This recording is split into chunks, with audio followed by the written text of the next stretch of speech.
that the audio is having a problem. Can you hear me now? Can you hear me now? I am so sorry if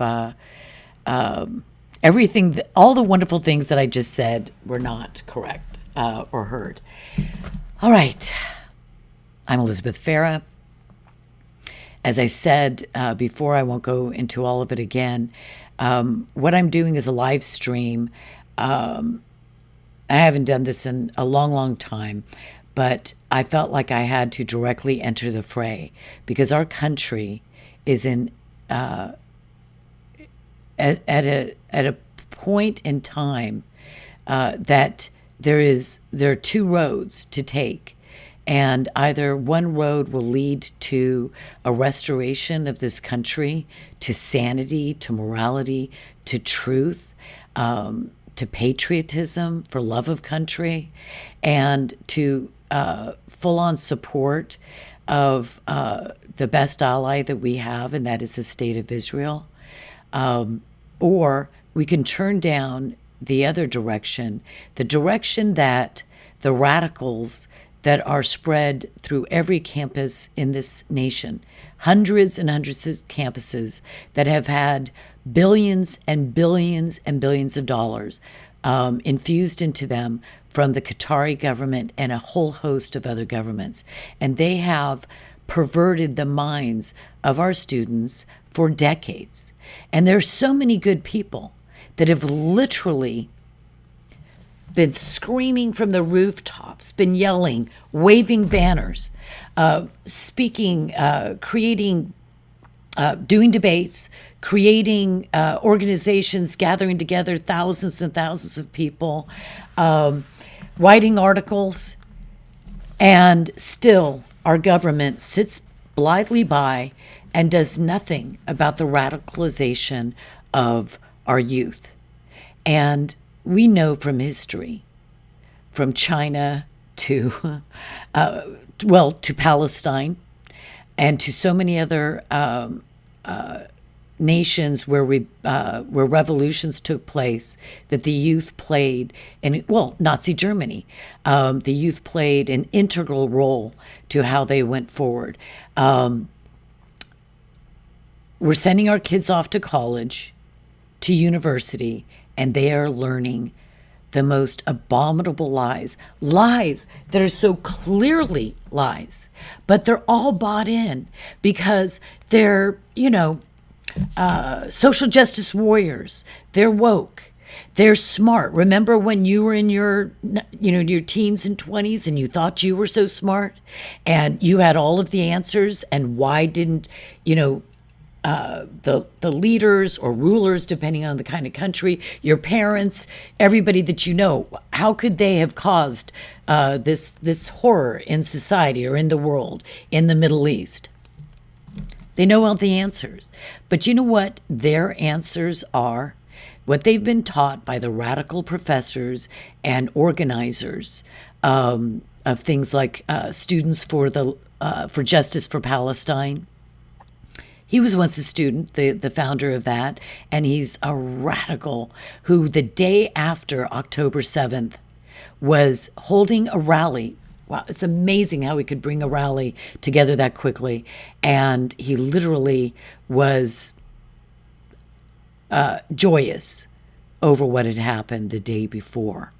The blood wasn't even dry on the kibbutzim's grounds, and he was rallying students chanting from the river to the sea.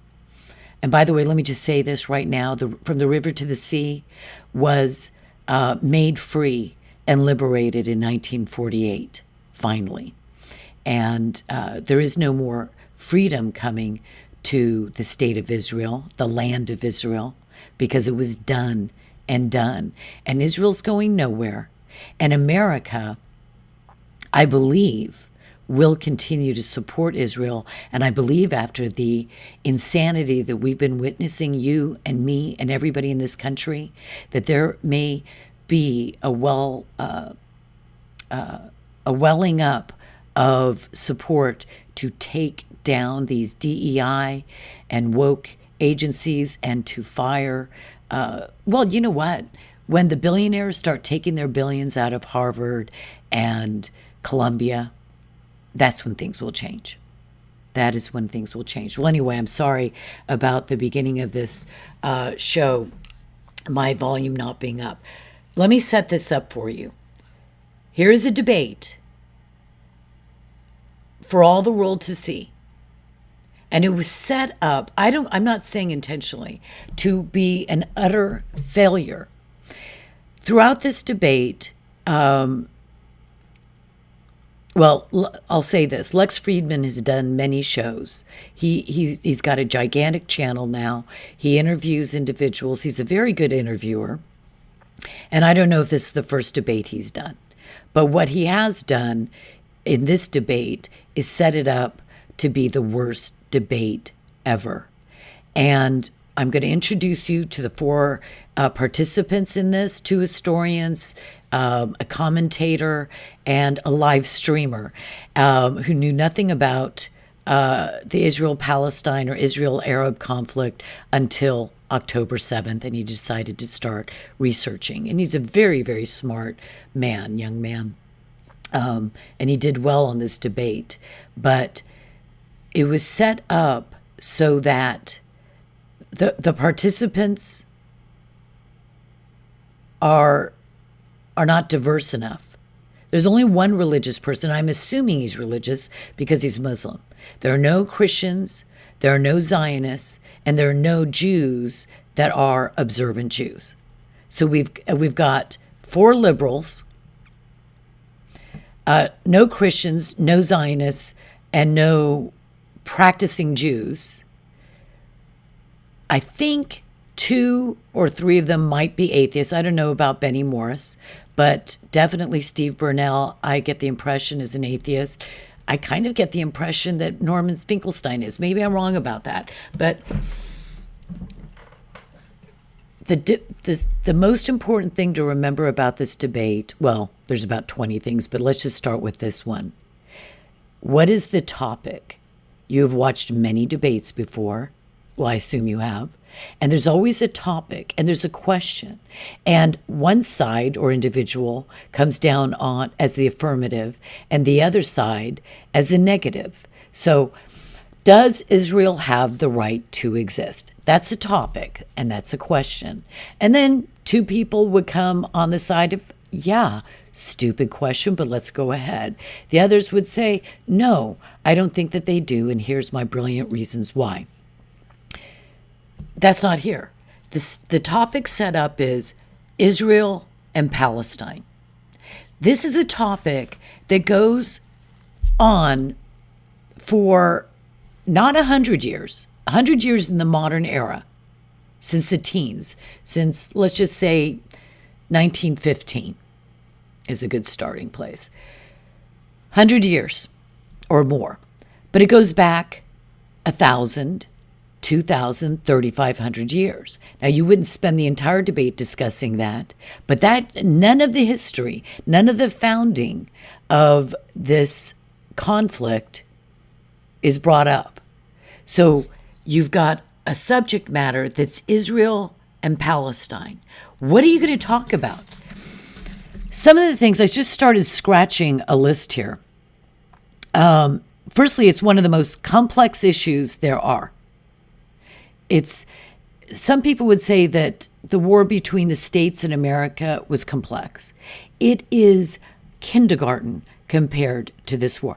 The number of participants, all the Arab League, every Arab or Muslim nation, the UN, these so-called humanitarian organizations, terrorists, and other terrorists, and other terrorists, and other terrorists, and terrorist supporting groups, all kinds of student groups, mad professors that are just, when I say mad, they know what they're doing, but they're as mad as Hitler. There are Congress people, presidents, there's peace processes, or so-called. There are treaties, the breaking of every single treaty, the breaking of every kind of framework for peace or roadmap to peace. There's genocides, bloodlusts, a call for the killing of every last Jew, man, woman, and child. There are wars after wars after wars. The wars didn't start in 1948. They started back in reality in 29 with pogroms and massacres by the leader of the Palestinian Arabs then, during the Mandate period. 47 was the beginning of the Civil War. Then there was 67 and 73 and 56 and 56 and 73. And then there's the first Lebanon War, the second Lebanon War. There are writings. There's a translation of Mein Kampf and the Protocols of the Elders of Zion into Arabic. There is the collusion and the partnership with Nazi Germany, which is so deep and so broad in the Muslim region of the Middle East that it's extraordinary. It's a bestseller. Those two books are bestsellers. They even made in Egypt the Protocols of Elders of Zion into a mini-series, like a soap opera, where you've got Jews that are planning the destruction and killing little children and drinking their blood or putting it into matzah. That's in Egypt. You've got the mandate, the legal underpinnings of the mandate, the League of Nations, the United Nations, which after the 70s became a community of nations that became predominantly third world, Marxist, authoritarian, non-aligned, Muslim, Arab, in the groups that vied for power and control and collusion with one another. The Zionism is racism of 1975. Yasser Arafat, a terrorist speaking before the United Nations with a gun at his side.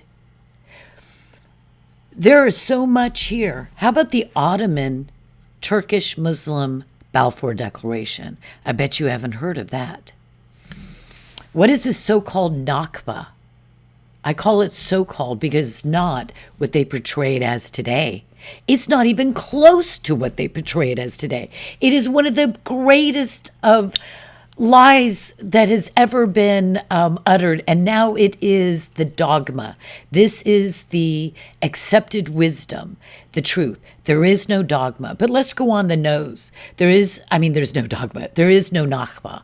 The nakba that they now claim is a nakba of poor little Palestinian Arabs and their grandparents and great-great-great-grandparents and their great-great-great-grandchildren being forced out of Israel. We'll discuss that. Benny Morris will do that. But I guess I should have maybe gone back to here while I'm talking because I didn't expect to be spending as much time on this, but I think it's important. There is no nakba. The nakba was the nakba that they failed, the Arab states and the Palestinian Arabs, of slaughtering every Jew, the momentous massacre that Pasha, Aman Pasha of Egypt, called for, a momentous massacre that would be spoken of as the Mongol or Turk invasions, which, of course, you know what that means, and the Crusades. That's what he was calling for. That call has never ended. That call has been ongoing since the 20s. There is no occupation. There is no occupation. And this is something that many people, good people, think that there actually is an occupation. Of course, there's not an occupation of Gaza, but there is no occupation of Judea and Samaria, which are euphemistically called the West Bank, that area. There is no occupation. And actually, there's never been an occupation by Israel, legally standing. There is no starvation looming over the Palestinian Arabs in Gaza. There is no two-state solution, so-called, or delusion, that is even remotely possible. And the reality is, it hasn't been remotely possible for a long, long time. There is no genocide. There is no apartheid. There is no ethnic cleansing. Now, I will say this, that with a little digging deep, and I'm going to be doing videos on these subjects as we go forward, there was ethnic cleansing of all the Jews in Palestine. There obviously has been genocides, pogroms, massacres over a period of 80 years.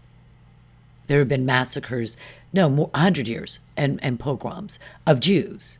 Judea and Samaria and Jerusalem, where Jews were the majority population back into the 1800s, perhaps even before that. The majority, they were ethnically cleansed. So this stuff, none of this stuff gets dealt with in this debate.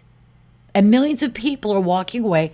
And I'll tell you what, I think that many will walk away hearing the platitudes of Rabbani and Finkelstain, and because they set the debate, Finkelstain, and think that they actually know something new. Well, they didn't. So now, sorry to Lex Fridman. He blew this. I hope he does another one with maybe new panels, maybe the same guys, but maybe prepared properly. Here I go again.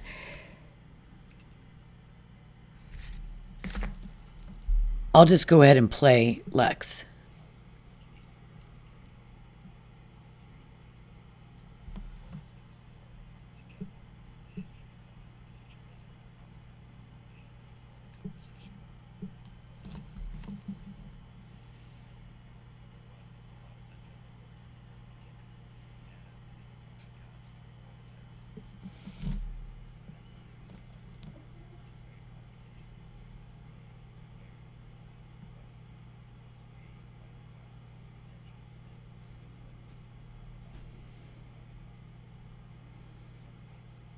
I would say I would like to correct that a little bit. It's a microcosm, but what it is a microcosm of the propaganda. That's really what came out here, and you'll see that.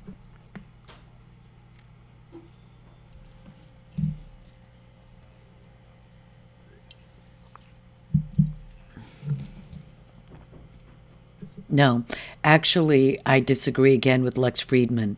Norman Finkelstein was a madman during this debate. He was so out of control. It was actually very discomforting to watch and embarrassing, in a sense for him. But there's a method to his madness.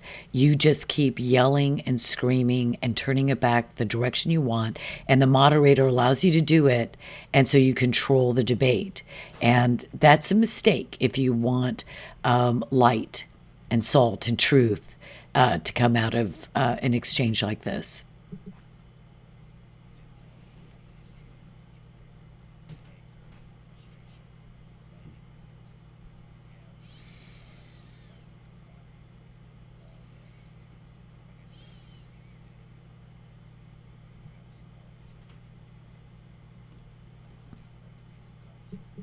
Okay, well, let me just, sorry, get this to, okay.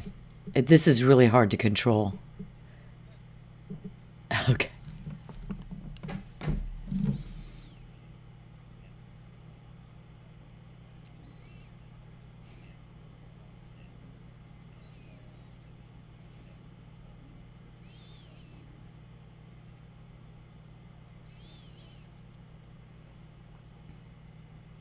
Okay. I'm going to tell you this in advance because this is the most crucial part of the entire debate. Right, what's happening in the next several minutes.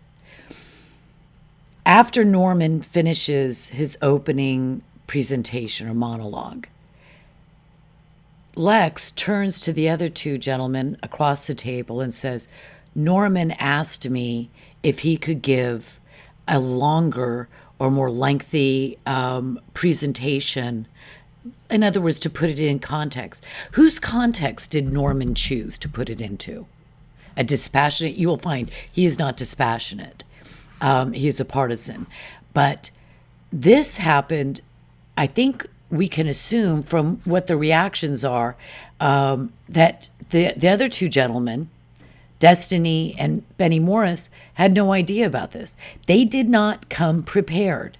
What Norman was handed was the opening statement. So remember, there's no debate thesis.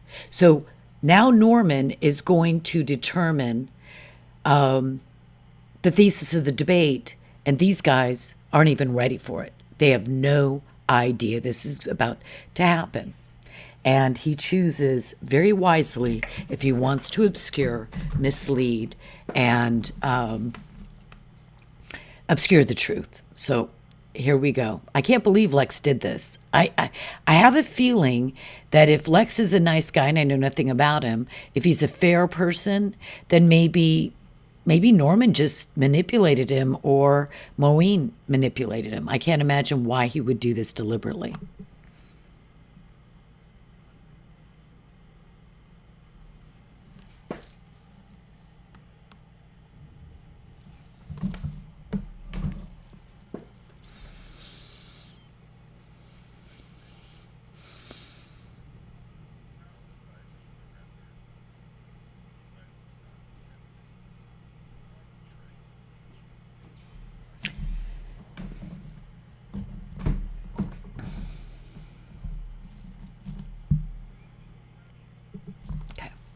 He begins saying this. He's saying that that after World War II, the British just decided to throw the Palestine issue into the laps of the UN. It's not that simple. Why is it not that simple? Because the reality is that they had, and I have much opprobrium for the British. I'm not happy with them at all. But nevertheless, they not only did the war drain them, they were facing horrendous crises. Many. Fuel, food. They were in huge trouble after the war. But it wasn't just that. What they had been facing from the Arabs that lived in the Mandate, and the leader, Haj Amin al-Husseini, the Mufti of Jerusalem, who was a collaborator and with Hitler and the Nazis, he had created a situation that had not been created in any other of the mandates. Not in Mesopotamia, now Iraq, not in Syria, look at Syria, not in Lebanon, no other of the, or Transjordan, now Jordan. None of these other areas had the kind of organization by a strong man leader who was bringing people together, Arabs, to slaughter Jews from the early 1920s, 1920s, 1920, 1921, slaughtering of women, children, rape, horrendous, to 36 through 39, one long intifada 1.0, I call it. It's the first real intifada, and it was a devastating period on the economy, on the families, on the Palestinian psyche and culture. The Palestinian Arab, not the Palestinian Jews, but the Arab-Palestinian economy was utterly devastated because of the actions of the Palestinian Arab leaders. Does that sound familiar to you? He killed hundreds, thousands of Arab Palestinians were killed, not by Jews, but by Haj Amin al-Husseini, the Mufti of Jerusalem, who is a collaborator with Adolf Hitler. The British, despite the fact that they were on the side of the Arabs, utterly, completely in Palestine, the mandate, they were on the side and encouraged and gave all help to the Arabs. And their desire, frankly, was to have just one Arab state and forget the whole mandate contract, which is what it was, a treaty, a legal, internationally valid and legal document that this land was supposed to be for the Jews. Not that Arabs would be pushed out, but the land was supposed to be a Jewish national home, a state for the Jewish people. We'll get to that. They had had it. Why? Because of terrorism.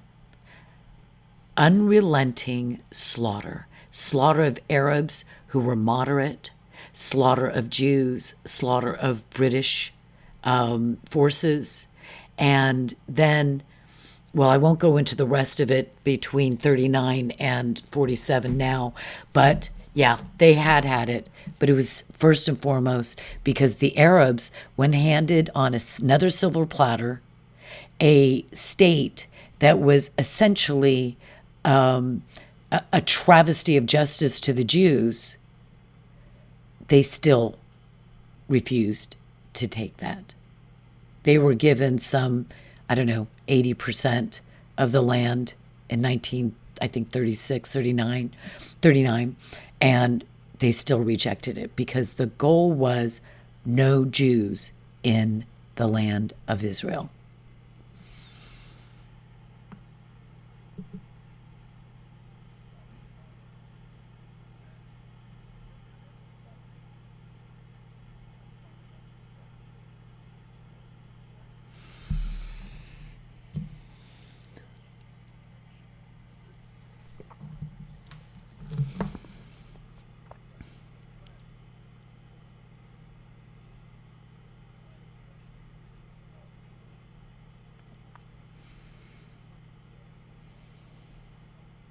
Okay, let me tell you what Norman's doing here. He has been given the permission to set the debate. He said, let's start in 1948, 47, 48. Why? Because the history of the mandate would utterly destroy, if you go back to 1917, 1919, 20, 23, or 22, 23. If you go back to these years, and then the intervening years before the British left their position as the mandate power, it would utterly devastate his position. But what he's preparing you for, the audience, and the millions that have seen this all just happened in 1948. The British decide to get out. There's two people that wanted the land. The Jews had just come in immigration. It just happened. This is all about 1945. It's about Hitler and Europe. And this entire state of Israel was founded because of the guilt of European nations over the genocidal slaughter of Jews in Nazi Germany, Poland, etc., and their ineffectualness and their unwillingness to have prevented that genocide. So, what do you see? If it starts there, then what does Rabbani say later? And this is like a normal, this is in every debate. Why should these poor little Palestinian Arabs pay the price for the barbarity, the genocide of the Germans and the rest of those who participated in Europe? We didn't do anything wrong. Why should we pay the price for this? So there's an answer to that, because all of that's baloney. But if you start in 1948, then you get to bypass all the international law that came before that, the Ottoman, Turkish, Muslim, Islamic Empire, the breaking of that empire up, the desire for Arabs to create, or Muslims to create, a new empire. the fact that there are Israelis, not Israelis, Jews, as isolated little pockets of submissive, humiliated, and oppressed Jews throughout millions of square miles that Arabs or Muslims owned and were sovereign over, and what the San Remo resolution did for many different reasons, long before Adolf Hitler, long before the Holocaust. They said, as we are breaking up into independent sovereign nation states so that the people of this massive region, 1 million square miles, whatever it was, that there would be self-determination within this region. And that means you have to draw lines. And that means that you might have Iraq with Kurds in it. And you might have an Israel with Arabs in it. And you might have a Lebanon that was originally supposed to be a Christian nation, and which, unfortunately, the way they did it ended up being, Sunni, Shia, all kinds of Muslims. So there's minorities and majorities there. Syria had all kinds of Jews and Christians who later being slaughtered. But the point is, there's always a minority in all these areas. The only one who can't have be a minority is an Arab under the Jews, right? The breakup of this massive empire, the leaders of the League of Nations, all of the nations, which is a precursor to the UN, the 51 nations that made up that first League of Nations assembly, determined that one little sliver of land would have Jewish sovereignty, eventually Israeli sovereignty. One sliver of land. As a matter of fact, let me do something real quickly. I hope I don't mess anything up.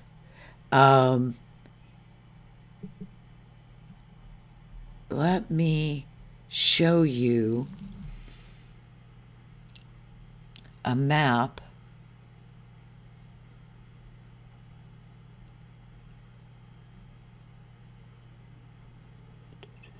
Sorry.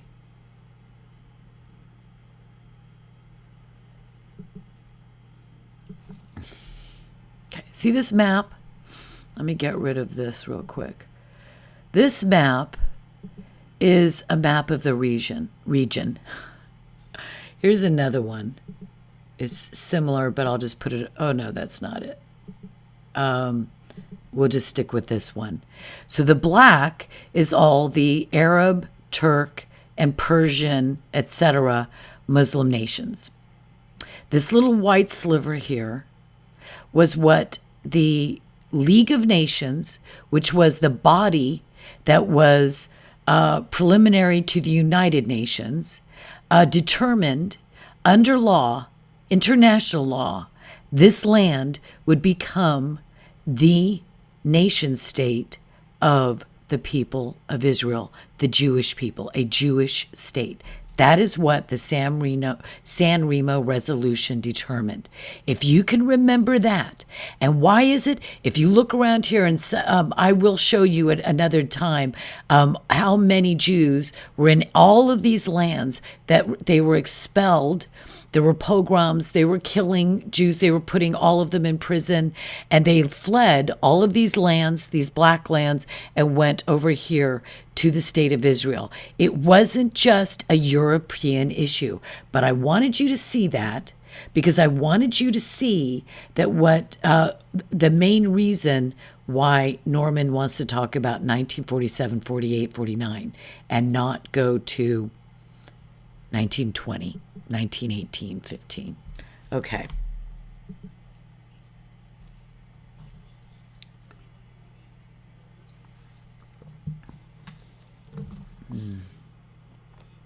Okay, he's going to talk about, the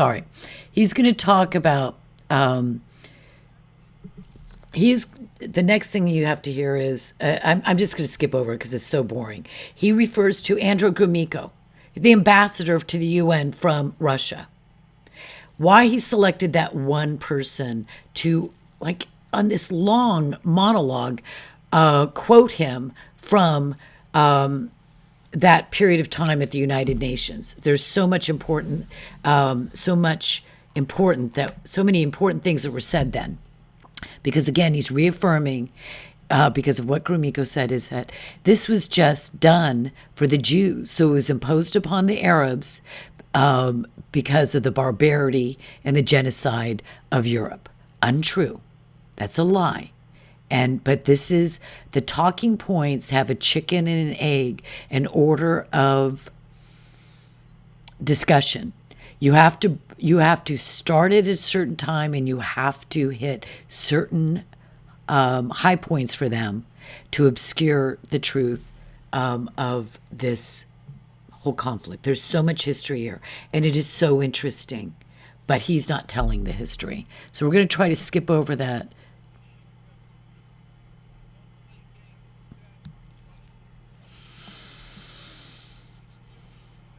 Okay. Now, what he's just talked about is that, yes, the Arabs rejected it. But what he doesn't say is this.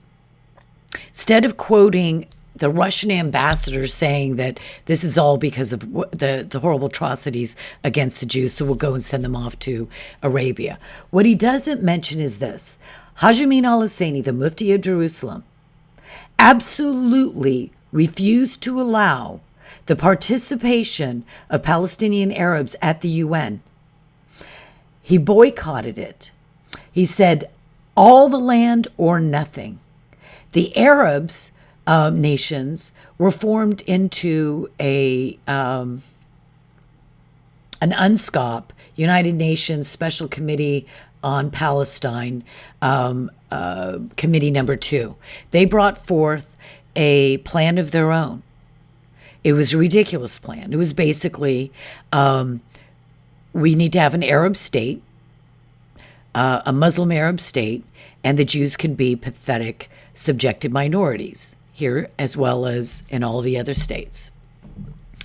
That's not much of a plan, but they dressed it up, put lipstick on the pig, and Haj Amin al-Husseini said, absolutely not. If you ever have someone, which they will later, say that he was a minor figure, a fringe figure, why are they doing that? Because he was a collaborator with Adolf Hitler, and they were bringing the gas chambers, literally, mobile gas chambers, to Palestine if they won the battle in, Tunisia, Libya, and Northern Africa. If they had not been thwarted by the British, then they would have rolled in the mobile gas chambers on trucks, and it was all planned out. But the thing to remember is the Arab states Arab League bowed to his authority, and they refused then to even support their own plan. So it was Arab rejectionism from the very beginning. Now they wish they could go back to 1947 and accept it. And boy, would they have been smart, because it wasn't a great deal for the Jews. And they could have destroyed the Jews by now. But they didn't. I think that was God's provision to hold them back. Like he hardened Pharaoh's heart. And so Pharaoh wouldn't accept what was clearly in his best interest and the best interest of his people. So you see Arabs from the 1920s, 30s, all the way to today for 100 years. Every decision being made counter to the best interest of themselves, their people. Only if you're a megalomaniac, narcissistic, authoritarian dictator, Jew hater, and Adolf Hitler lover would you ever think that what they were asking for was the best thing for their people, even for themselves. So I'm not going to go into the rest of this UN thing, but what you see is that Norman Finkelstein set the tone and the direction of it. Now it's going to go to Benny Morris. But Benny Morris has come to this thing because Benny Morris is not a debater. He's an academic, a scholar, and he stands up and he gives papers and he tells the same story of what happened in 1947 and 1948. Halfway, decades of history have already passed, the most important things. And he just walks through that as if he's having a few beers and peanuts and chips with his buddies at the local pub. He's not coming prepared for battle and war. Norman Finkelstein is.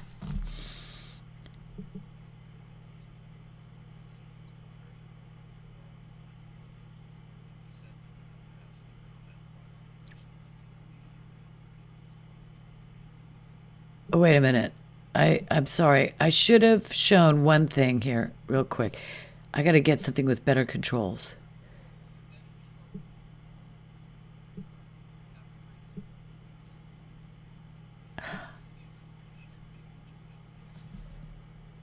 See, it just...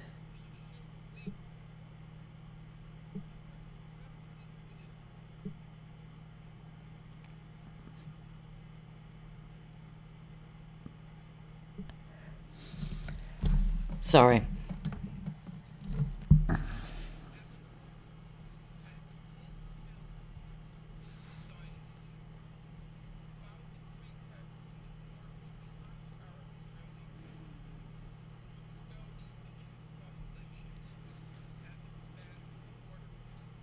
Okay. Firstly, I shouldn't have skipped over this before. I'm glad I came back. He's also setting this up to be the theme of the debate. He's going to take writings from Benny Morris from, I think, the 80s, and he's going to keep quoting it to the point where everybody in this group here is, I mean, just shocked and horrified that he keeps pounding on it. Finally, Lex, after the fifth or sixth time, says, that's enough. Well, he waited way too long before he said that. Benny's saying, I don't agree that that's what I meant. It's not even in my book this way.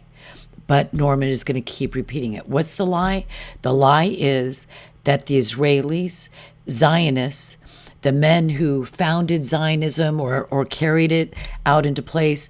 And what is Zionism? It's a movement or the desire of the Jewish people. It's a special name for self-determination and establishing a sovereign state.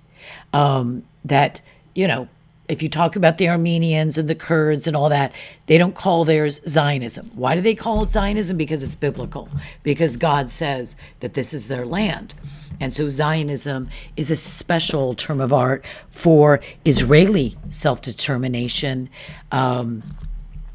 sovereign nationhood in their ancestral, ancient homeland, the homeland of their forefathers, where all of their kings, all of their armies, all of their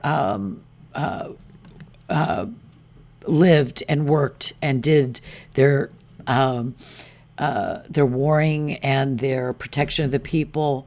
All the feasts of Israel and Judah were celebrated there. The giving of commandments, the justice, alliances with Hiram, of Tyre, and their entire history. All of the prophets spoke in the land of Israel, here in the land that they want to call Palestine. We'll talk about that later. And so what he wants to say is that the Zionist, who just merely wanted to exercise their self-determination to have a nation state in their ancient homeland, drove all the Arabs out of Palestine. That, as I said before, and I don't know if my volume was correct at the time, was absolutely... Hello, by the way, I don't know if... Oh, hi. I need to make that a little bit larger in the future because that's a little bit too small. How are you? It's so good to see you, Barbara. And, okay, so here's Avogadro center. I'm not sure who this is. It looks like, sorry. I wonder if I can fix this so that it's larger. I'll just read it right now. He says, whoever this person is, I'm sure the religious nonsense is going to go down great with a judge. What judge? Yeah, there is one judge that really ultimately matters. And by the way, the ICJ, I am going to show you the most amazing clip from the ICJ utterly destroying what Norman Finkelstein and Muin Rabbani say in this speech. It is amazing. I don't even think Steve Burnell knows about this clip because I haven't seen him say anything about this. Red herring. Good day, everyone. Norman, you are a boss. Okay, is that Norman here in the chat, or is that Norman Finkelstein? Is he one of your heroes? Melissa Dodd said no sound originally. Sorry about that, Melissa. I wonder if she left because of my incompetence. Barbara, I don't know what W&D analytics is. Oh, that's the thing that was supposed to be telling me that I had no audio sound. Sorry about that. I'm going to repeat my apologies a few more times. The excerpt I am listening to is incredible garbage. Thank you, Jackson Rip Holmes. Oh, wait a minute. Is it their excerpt or is it me? Thank you one way or the other. Let me know, Jackson, if you're still on, whether or not you were talking about them or me. I can take it. I have no fear of the pro-Nazi, Jew-hating, anti-Semitic, or more importantly than anything, because those people are nothing to me. What is, and if you come to God, that will change you. But that aside, this is not a show on evangelism or trying to bring people to realize that there is a God and he has a lot to say about the Jews. The dearly beloved of his soul, he calls them. Excuse me. The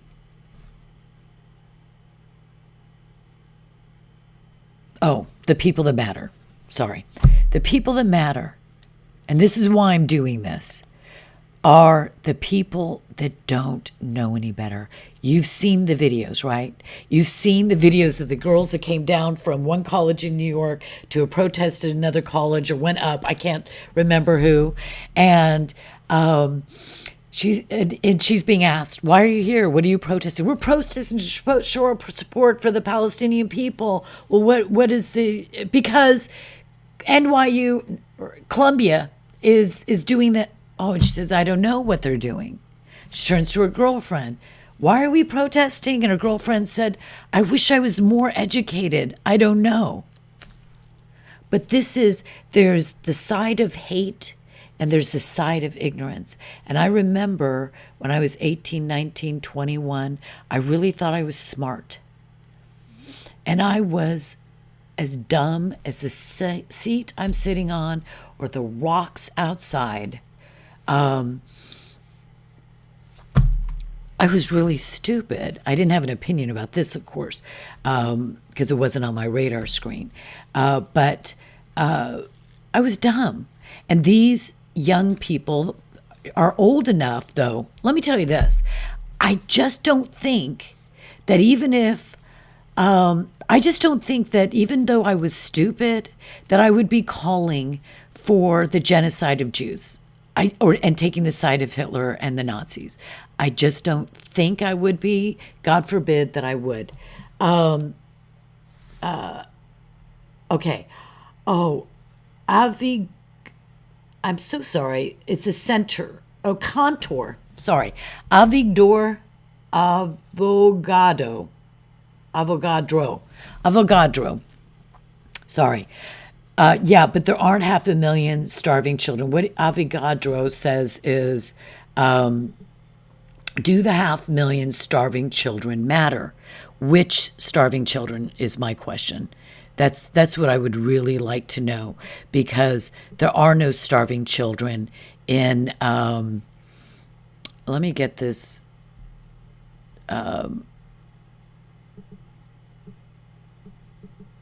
Oh, edit text. Let me get this a little bit larger here. Oh, here it is. Sorry.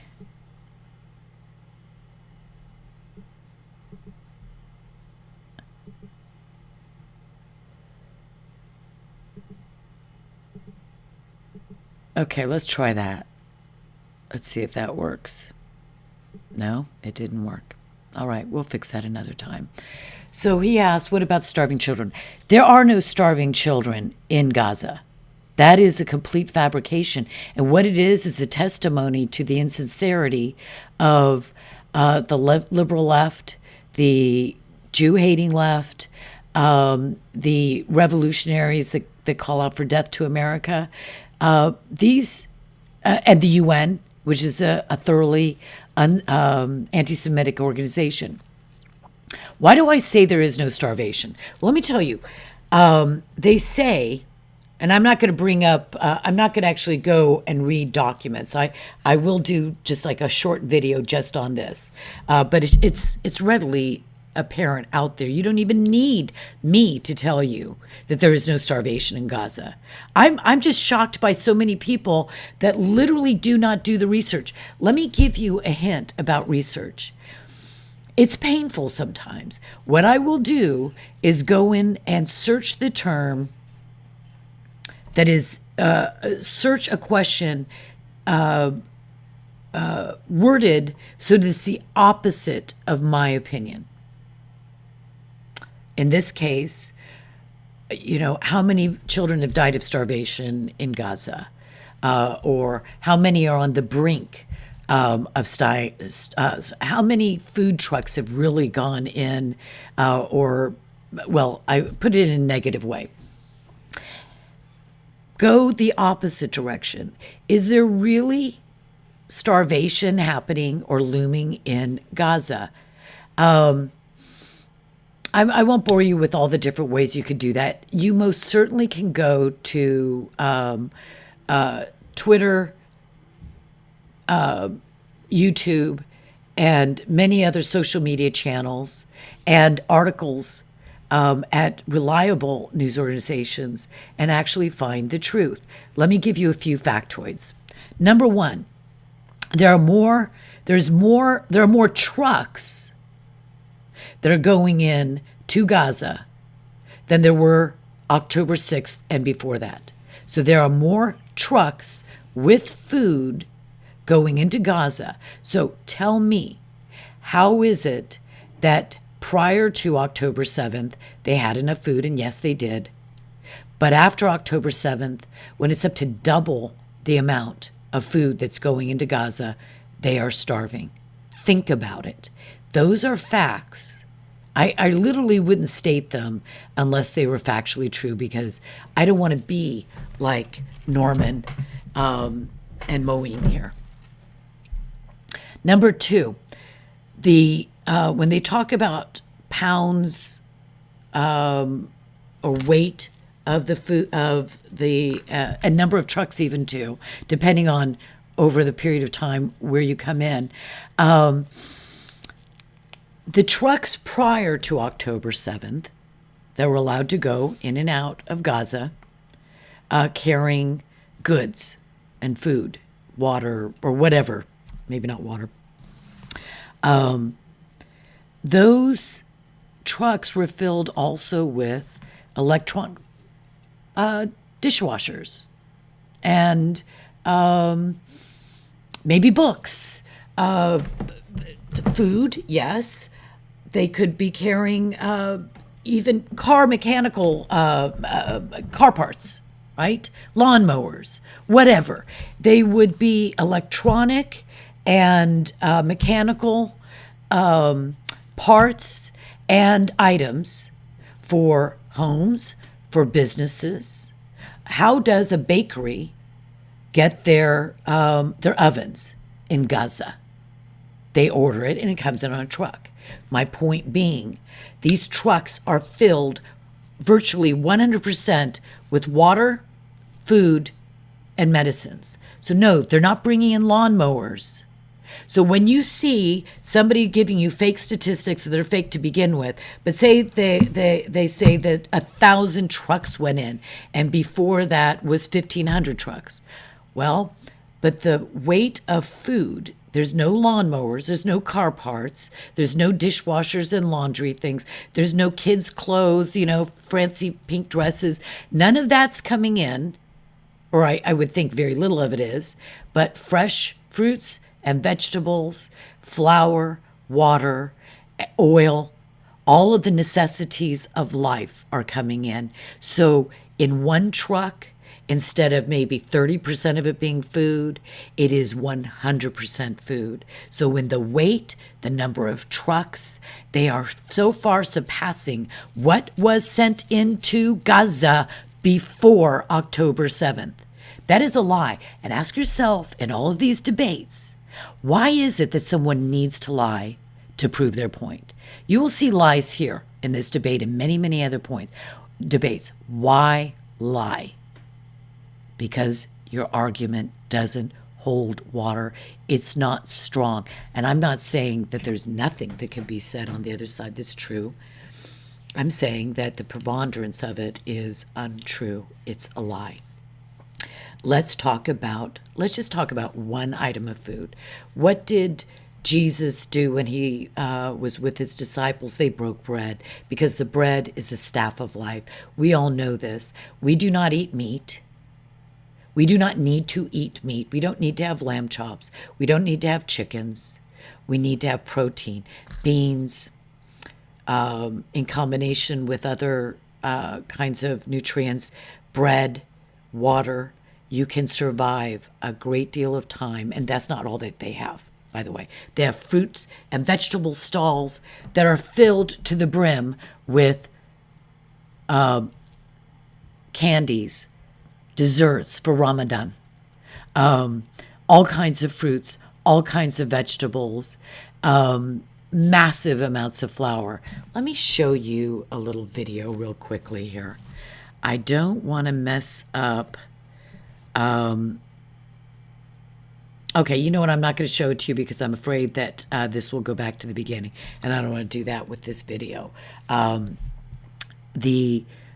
If I have seen videos coming out of Gaza, one bakery produces 650,000 loaves, huge loaves of pita bread, flatbread, every single day.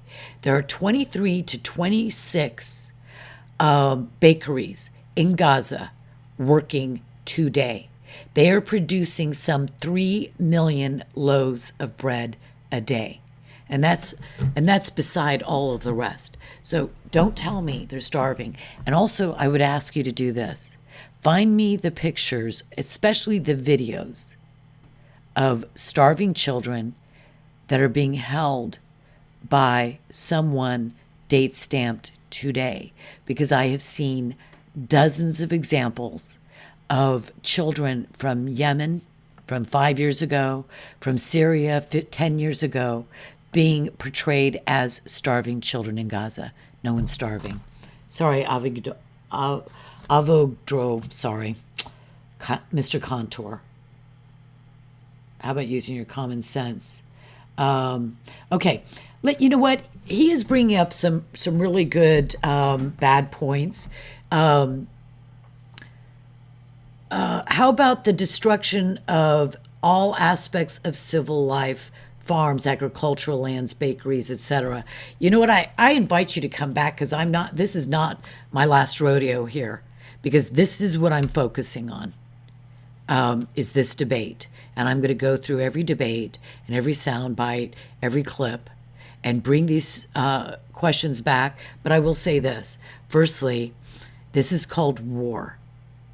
And the Palestinian Arabs in Gaza have to take some responsibility.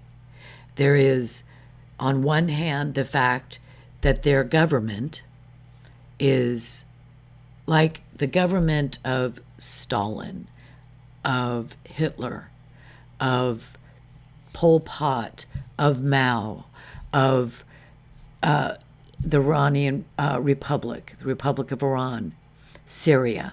Yeah, it is horrible that they have fascistic, authoritarian, communist, Marxist governments that destroy the people for their own ends. But they need to rise up and they need to overturn what they did themselves. They voted these men into office. These men slaughtered 1,000 representatives of Fatah and the PA back in 2007. That's when the blockade began. And you know what? I just don't recall anybody saying when Pearl Harbor was hit, don't go to Japan, don't enter the war, President Roosevelt, because God forbid the people that are there that they should actually suffer in any way for their government. It's war. And as they said, not to be cliche, but because it is actually true, that war is hell. And I don't wish this upon the Palestinian people. It's so horrible that what they have to deal with, the innocent ones, those that are not innocent, I'm very happy for them to suffer punishment. It is a culture of child abuse. These children are abused. They're recruited at very, very young age in their childhood. They are perverted in their minds. They are taught to love knives and stones and to kill Jews. They say, the land is ours and the Jews are our dogs. That's in Arabic, one of the things that little 3-year-olds learn to say in Arabic. The land is all ours and the Jews are our dogs. And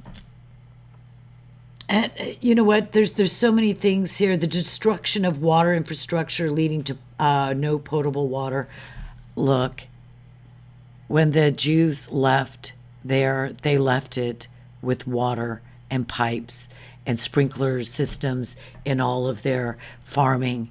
And the Arabs broke it up and made them into rockets, as you probably already know. Have you sent a letter to your representative and asked them to say shame on you, Egypt, and to bring international pressure upon the irresponsible and heartless Egyptian Arab Muslim country for not opening its borders to refugees, for not making sure that water and electricity. Do you know that Egypt used to send electricity into Gaza? Why is it that the Jews that are having 31,000 rockets shot into their land, 31,000, are then supposed to say, oh, gee, we got to get some more electricity over to Gaza? 31,000. After 5, we would be mobilized in the United States, and whoever was doing that would never do it again.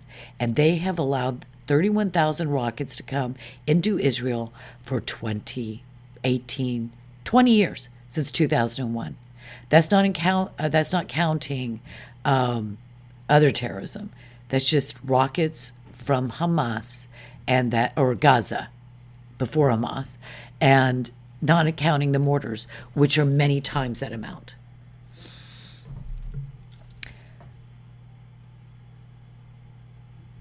Egypt is responsible. The Arab League is responsible. The UN is responsible. And Hamas is responsible. The billions of dollars, the 3 top leaders of Hamas have $11 billion to their name in private bank accounts. That's where the infrastructure is for Gaza. And also the infrastructure is 20 feet to 200 feet below the surface in terror tunnels to be used for invading Israel and for kidnapping Israeli men, women, children, and soldiers, 19, 18-year-old soldiers that they taken hostage. So, Avogdro, I'm not going to continue. I would go through your whole gigantic list. Alex says, but it's just too much for today. Alec, thank you. Blessed is he that cometh in the name of the Lord. Hosanna in the highest. Absolutely. Let's continue on with Norman. And I will speed up at some point here. Sorry.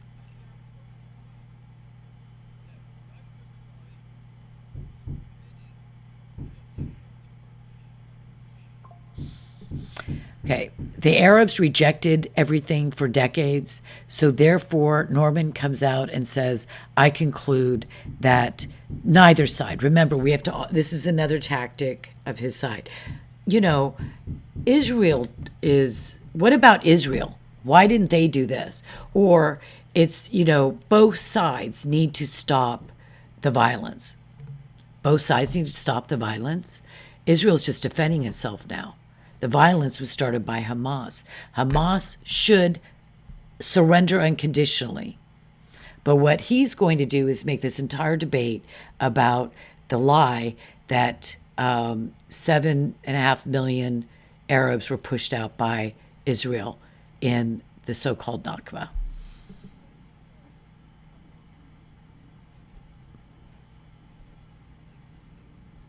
Okay, I wanted you to hear that.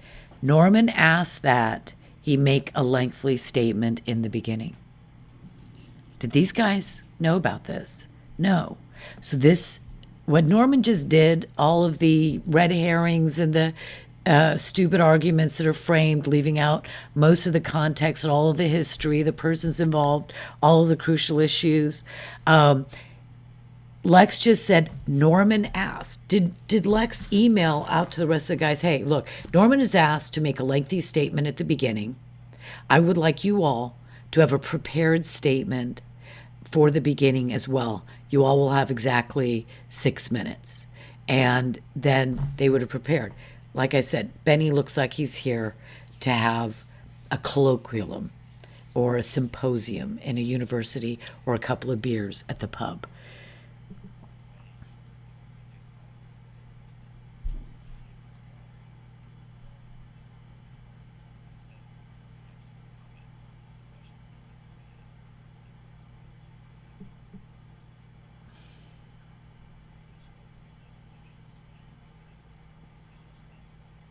Okay.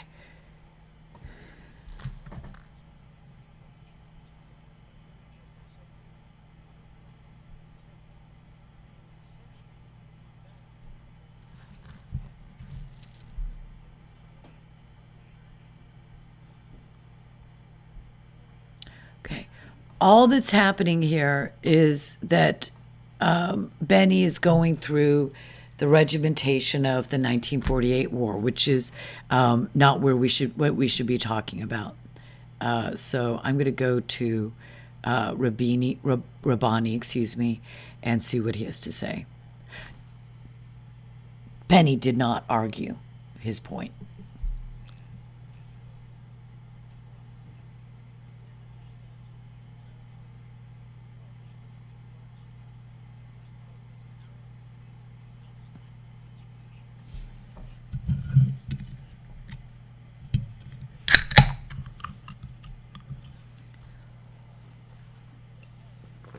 Good point.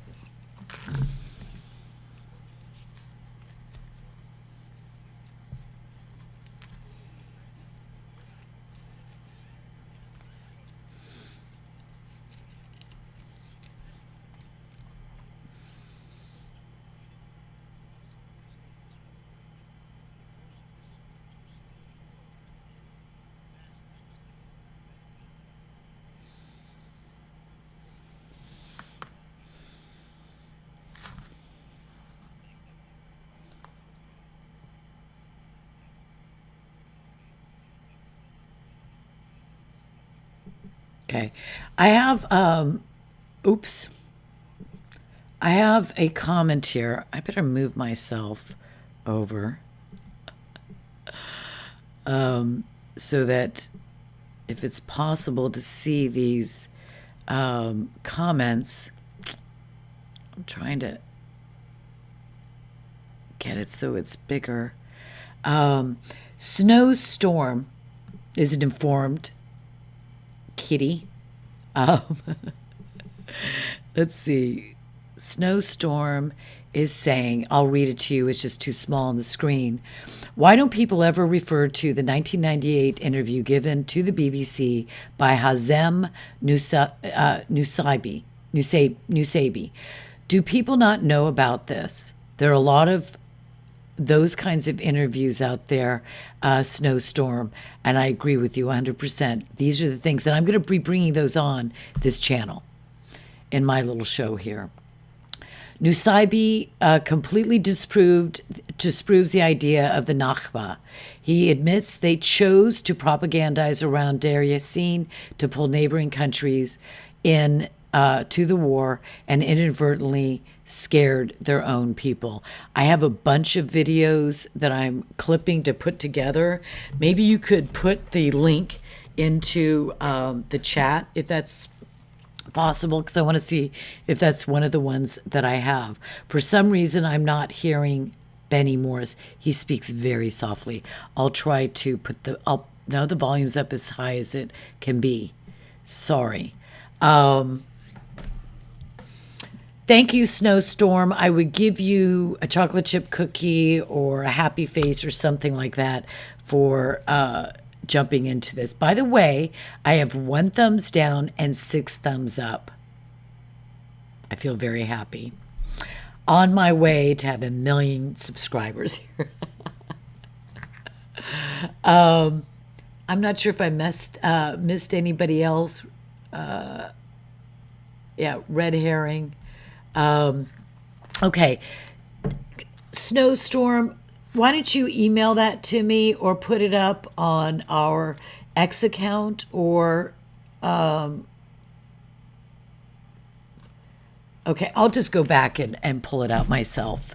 I want to double check because I'm putting together a video reel of all the interviews of the people that were there in 1948, 47, when the Arabs left because they were afraid, and the Jews couldn't leave because it was their land and they couldn't abandon it. So all the Jews stayed.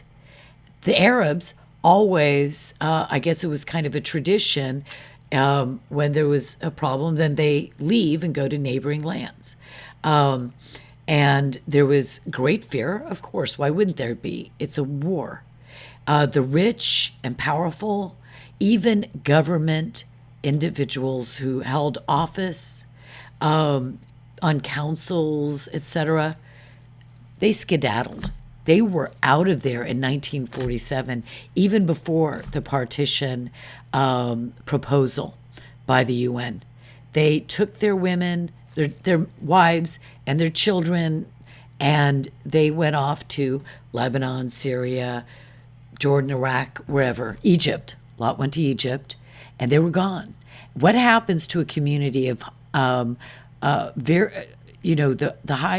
the greatest proportion of the people were laborers, uneducated at that time in the land.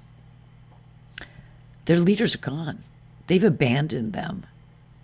And so, and they also, even, I have testimony that because they were afraid the Jews remember all the slaughters, like the slaughter of Hebron, the slaughters of Safed, where they raped women, where they cut off children's heads and smashed their skulls into maybe on the ground or maybe into a wall, killed so many people.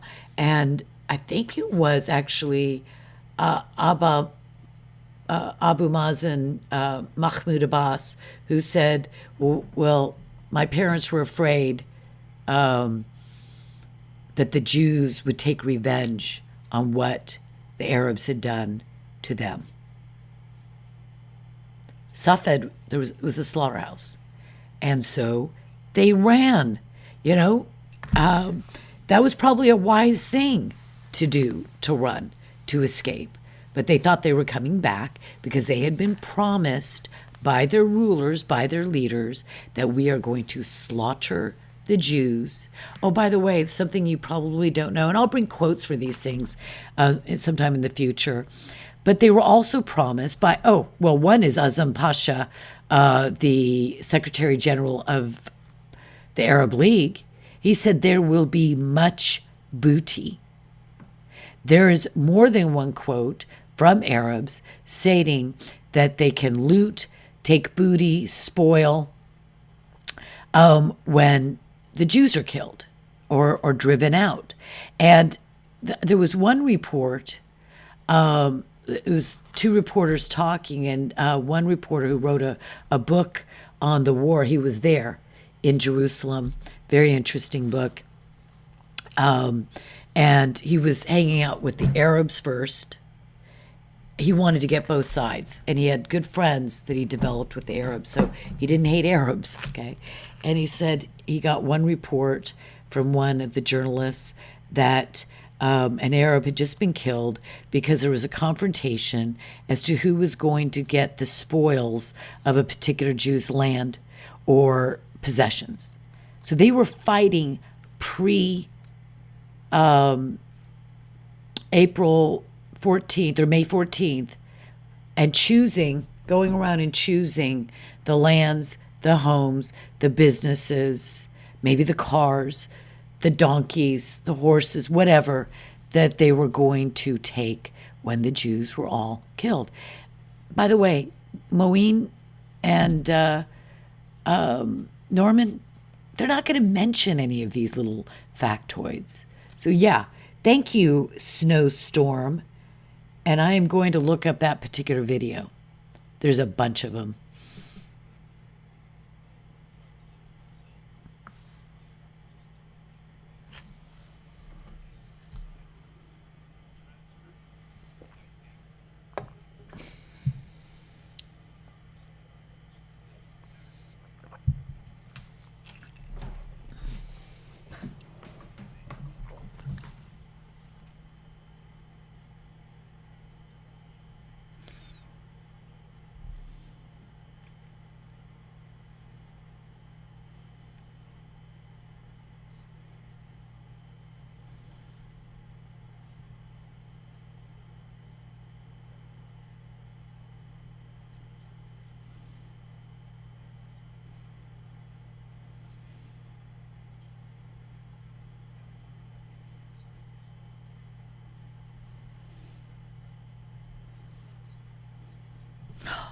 See, this is where, Norman, you're going to see, is going to go like ballistic soon. He's like a nutcase, right? Or as the British say, a nutter. Moeen, he just very quietly, everything he does, he's very, very quiet. He is such a liar. I'm sorry. He is a liar and a propagandist and a manipulator. He just stated what made Zionism unique is that their desire or its goal of supremacy, and he used some other words, I won't go back and remember what it was. That's just so weird. Do maybe college students who are inexperienced, uneducated, they know a lot about queer studies and feminist studies and DEI, but they don't know history. They don't know political science or, historical political science. They don't know these things. So they hear it and they believe that. He's a liar. In Iraq, in Iran, in Jordan, they passed laws that if it was a capital offense for a Jew to buy land or to have land sold to him, a death penalty offense. Would Moeen like to? Okay, so there'll be something he pulls out of a hat that rationalizes to the shock of everybody listening why the PLO, the PA, Palestine Authority, Palestine Liberation, Jordan, make it a capital offense for any Arab to sell any Jew land. You get killed. And by the way, guess what? That sentence has been carried out over and over and over again. That's not supremacy. Additionally, in Jordan, for instance, who can be, and Palestine is the same thing too. By the way, Jordan is the Palestine Arab state. Jordan took 77%, or was given 77% of the land of the Palestine Mandate to the Hashemite king Abdullah, and they got 77% of the mandate, and all of Jordan was once part of the Palestine Mandate. There's debates and arguments about that, but nevertheless, to be a citizen, you cannot be a Jew. It's in the negatory, if that's the word. It's a negation. Anyone can be a citizen of Jordan unless they're a Jew. Or I think in Palestine, I don't have this memorized, but it's you must be born of an Arab male, citizen of Palestine.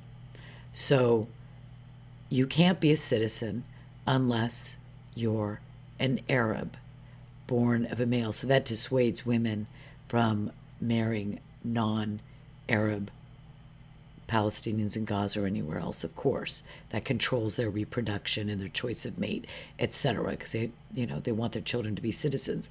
But you cannot, if you're a Jew, you can't be a citizen. By the way, before the War of 47 and the War of 48, there were all kinds of lands owned by Jews in the area that Jordan came to occupy when they invaded illegally the state of Israel. What was going to happen to them? They'd be expelled, their land confiscated, they may be killed, but it would be Judenrein. That means empty of Jews. But the Jews, as a contrast, chose to agree to a state that had 45-ish% Arab Muslims and Arab Christians as a population. So who is calling for supremacy? In Saudi Arabia, how many Jewish citizens are there in Mecca? Jews can't even step into Mecca or Medina. Let me pull up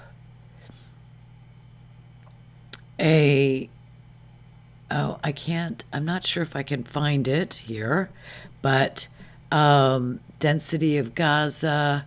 Okay, here it is. Maybe that'll come over here. Let me do this. I hope this doesn't mess this up. Okay. Will it ever be enough is what I'm asking. 22 Arab League states on 5 million square miles. 24 Arabic language is the official language. 25 plus Islam is the official religion. 49 Islamic majority states. 57 members of the Organization of Islamic Cooperation. Why do you think the UN is so anti-Semitic? They have an immediate majority in their opinion, all Arab and Muslim states. Contrast that with there's one Jewish state. It's a little more than this, 9,878 miles if you include Judea and Samaria. It's like 10, 11,000. One Hebrew-speaking majority state, one Jewish majority state, and 0 states that have Judaism as the official religion. You just look at that and think about, why is it that Moeen feels so comfortable lying about what he just said? He said Zionism is so unique in that it insists on supremacy. Let me ask you a question. When the Kurds, who were denied their state, which is a travesty of history, and the Armenians at the time were denied their state after the genocides of the Turk Muslims, of the Christian Armenians, of over 1 million people, rapes, mass rapes, beheadings, slaughters unimaginable, starvation to death, taking children for slaves and women for sex slaves. Anyway, if the Armenians were able to get a state, or the Kurds, would the Kurds have said, oh, and it'll be all right if 40, 50, 60% of our new Kurdish state is not Kurdish? They're Muslim. They're Middle Eastern Muslim. But would they actually want, say, 60% Shiite Persians, or Sunni or Shiite Iraqis? No. And why? Would it be because, no, well, of course, Moeen wouldn't care, and no one would care if they demanded majority status. Moeen only cares because it's Jews. And Jews are never allowed to be in a majority status where they are the authority in the government, and have minorities within the population. So that's what Moeen just did here. Makes me sick. It's just horrendous. I can't wait till Stephen Destiny gets up.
This is like so nuts.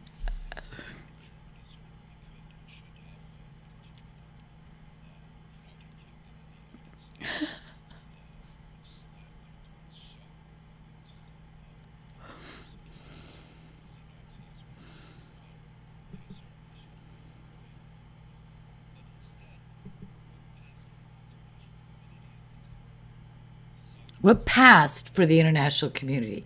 It was the international community.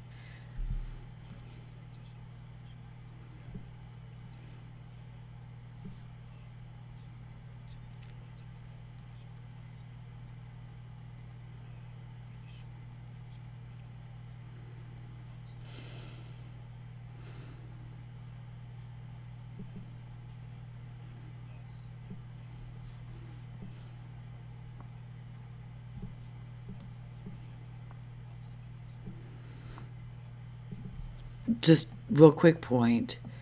There are so many photos of Hajime al-Husseini. Oh, I should have gotten out photos of him touring the model gassing concentration or death camp called Station Z.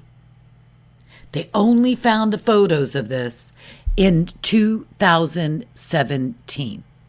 But there was evidence of it, but people were afraid, to use evidence about his Nazi, not just connections.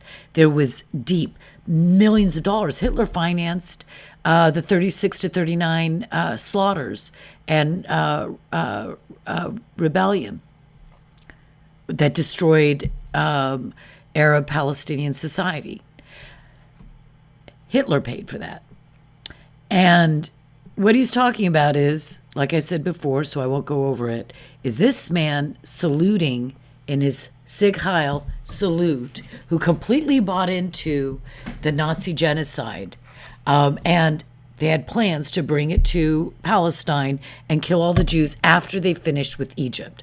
Egypt, they were going to take care of the Jews there first, North Africa, and then they were headed straight through the Sinai up into Palestine. Okay.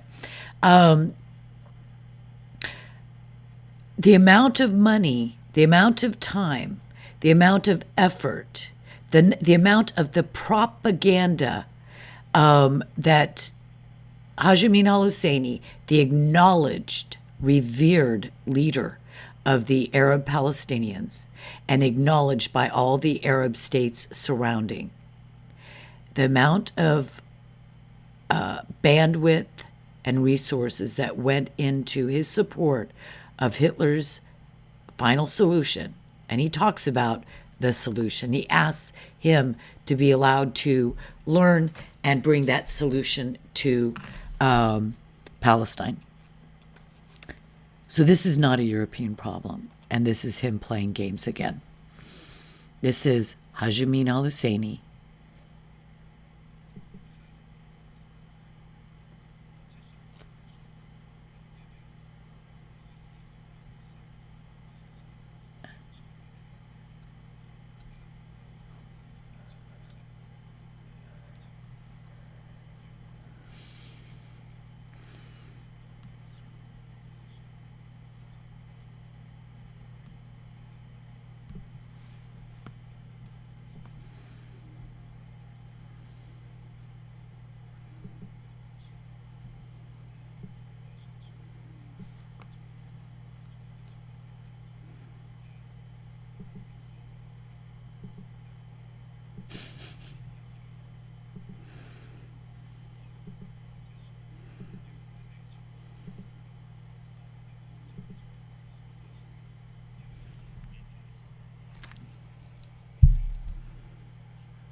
The nakba was only inevitable because what caused the nakba?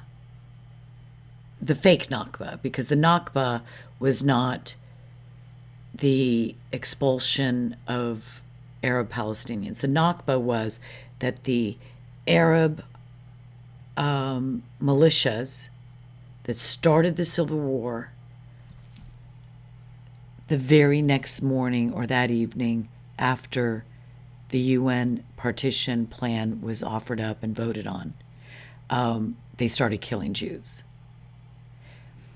The plan was to slaughter all the Jews, take the loot, the booty, etc.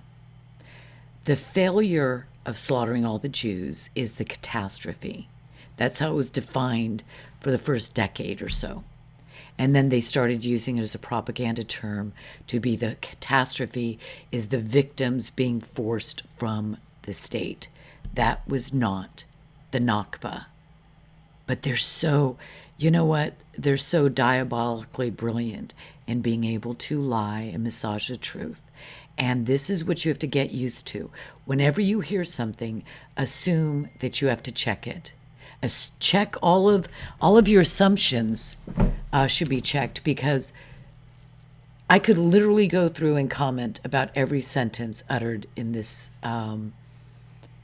debate of how it's manipulative or a flat out lie. He says that the amount of land that was given to the Jews was unfair. Well, remember, the Jews had 45% of their population was still going to be Arab. But I will let you in on a little known secret too. Well, some people clearly know it. You know what? I'm trying to come up with the best map here. I should have had a different one, I think. Let me look at here. That the reason there was not a majority of Jews in the land in 1948 is because the British artificially and illegally, against international law, prevented them from immigrating into the land of Israel. But they also allowed massive hundreds of thousands of illegal Arab immigration, not just Arab, but Saudi Arabia, Iraq, Jordan, Syria, Lebanon, Egypt, Algeria, Morocco, all of these states, thousands upon thousands. Why? Because the Jews made the land prosperous. Do you know that in the land of Palestine, or the state of Israel, during the mandate of Palestine, that Arabs that were living in predominantly Arab areas were selling off their homes and migrating to the coast where the predominant Jews population was. Why? Because that's where the jobs were going. They weren't there protecting the, Judea and Samaria as these are Arab lands. No, I'm selling this or I'm leaving, because most Arabs did not own their own property. That's another lie of the nakba. Most people did not own their property. It was a feudal system. These people were working the land of a rich effendi living in Syria or Lebanon or Egypt, wherever. Feudal system entirely in the Ottoman Empire. They would just, I'm out of here. If I do have land, I'm selling it. I'm going into Tel Aviv and I'm going to get a job and I'm going to buy a house for my family and we're going to be better off. That's what was happening. The population in the Arab cities were going down because they were moving into the Jewish areas of high Jewish population, those areas. So let me see if I can find that map. I'm so mad at myself that these maps aren't here. The maps of Israel show this, that the land ownership was in the hands of the state. For instance, here is one.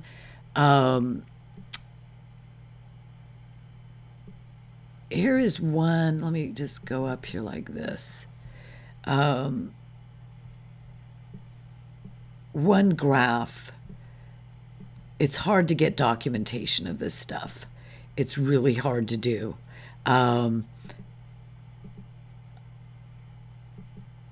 Okay.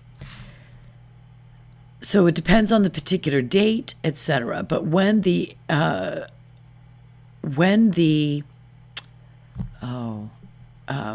Ottoman Empire was still in existence, it was feudal. The emperor or the caliph, the king, owned the land. If it was untilled, if it was not built upon, which is the vast majority of the lands, it was stayed or went back to the state. It was a very complex thing, and it changed many times over the course of 400 years. But if this diagram here will show you this. In 1948, after the Arabs fled in fear, the Arab leaders commanded them to leave, and the small percentage of people who left because the IDF or the Haganah pushed them out. And there's a strategic reason, an absolutely necessary reason, that small percentage was expelled from their land. Maybe, 12%, 15% was actually done by the Haganah. But this here shows the green Arab-owned lands once the state of Israel was, once the war was over. This is the state of, during the state of Israel, once the wars with all the Arab League was over and the armistice lines were the the lines that actually we still see today. This green section is what was Arab-owned lands. The whites, and I still want to verify this is why I haven't posted this, is Arab-owned lands that were vacated. The light blue is Jewish-owned lands by individuals and perhaps by entities as well. And then the very large section that comes out to 71.2% was the lands owned by the state. Well, when the Ottoman Muslim Turks were the empire, they owned this blue land here.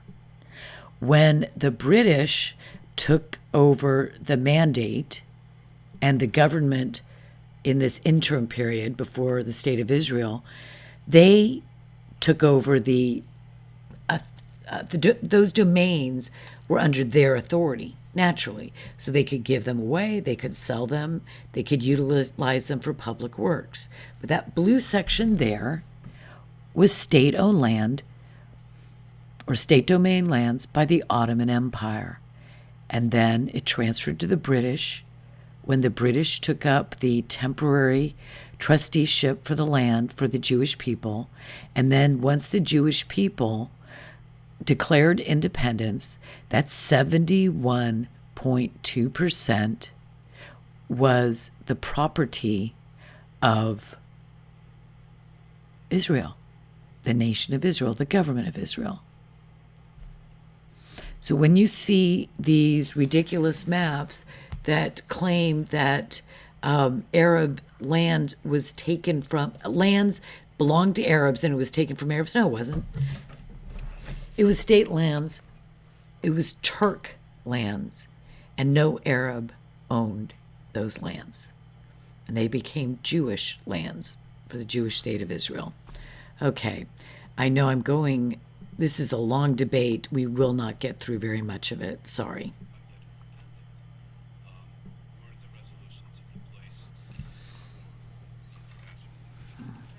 Oops, hold on. I'm on the wrong place here.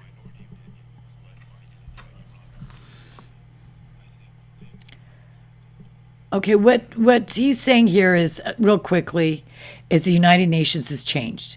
It used to be, France, Great Britain, Russia, Japan, America, well, in the UN, these major states that were ostensibly trying to become democratic and civilized and that were trying to be decolonized. Absolutely an important point in history that all the colonies in the Middle East were always non-Christian, Arab, Muslim, Zoroastrian, Roman, pagan. All of these colonial empires up until like France and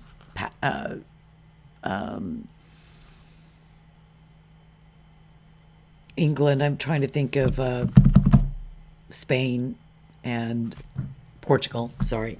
Yeah, they became empires too. Let me tell you why. Because that's how the world worked. So Babylonia ruled over the land of Israel, all the lands of the Middle East, Persia, whatever, the Persian Empire, the Assyrian Empire, the Syrian Empire, the Hittite Empire, the Egyptian Empire. Mr. Rabbani here will give a pass and say, oh, and the Arab empires, the half a dozen Arab empires that slaughtered, invaded, took control of, dominated, occupied, taxed, colonized, and subdued the populations. You know, Egypt wasn't an Arabic state. Syria wasn't Arabic. Lebanon wasn't an Arab state. Morocco wasn't an Arab state. Sudan certainly wasn't an Arab state. How did all these states become Arab states? Well, they're Arabic speaking because they're overlords that invaded, occupied, suppressed, oppressed, repressed the population, had a system of Arabization. You had to learn Arabic, and therefore the Berbers stopped speaking their language, the Egyptians stopped speaking theirs, the Lebanese, Assyrians, all of Persia for some time, I believe, and do some research on this, lost their language. Their literature was gone, and somehow they recovered it because they were a great culture when the Arabs invaded and took over and made them all Muslim Arabs. But the point is, it's okay that we have Arab colonialism and Islamic colonialism and empire.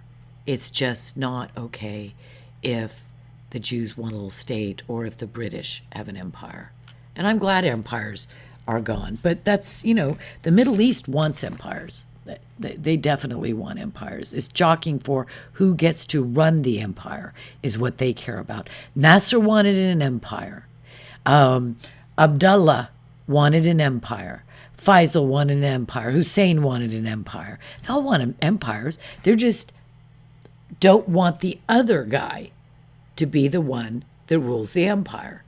That's why they can't get together in any kind of significant unity, because they really are all at each other's throats, they're envious, covetous, and want more, even though they can't handle what they've got. And to look at the land of Jews, they used to call it the land of Jews. Benny Morris, I learned that from the Arabs the Muslims, the land of the Jews. They called Eretz Israel, the land of Israel, the land of the Jews. By the way, there are a lot of people, Arabs, that really would like to have peace and prosperity. And, truly our prayers should be for those who are being subjected to the envious, covetous, proud, maniacal leadership of these states. The dishonest and the manipulative. Oh, Sam Hassanian. I wish I could make this font on this larger, because I can't easily read it, and I don't want to do my glasses back and forth. So, Sam, are you Iranian or Iranian? When I'm listening to Jews and Arabs, I start calling people Iranian, Persian, Samaria, Iraq.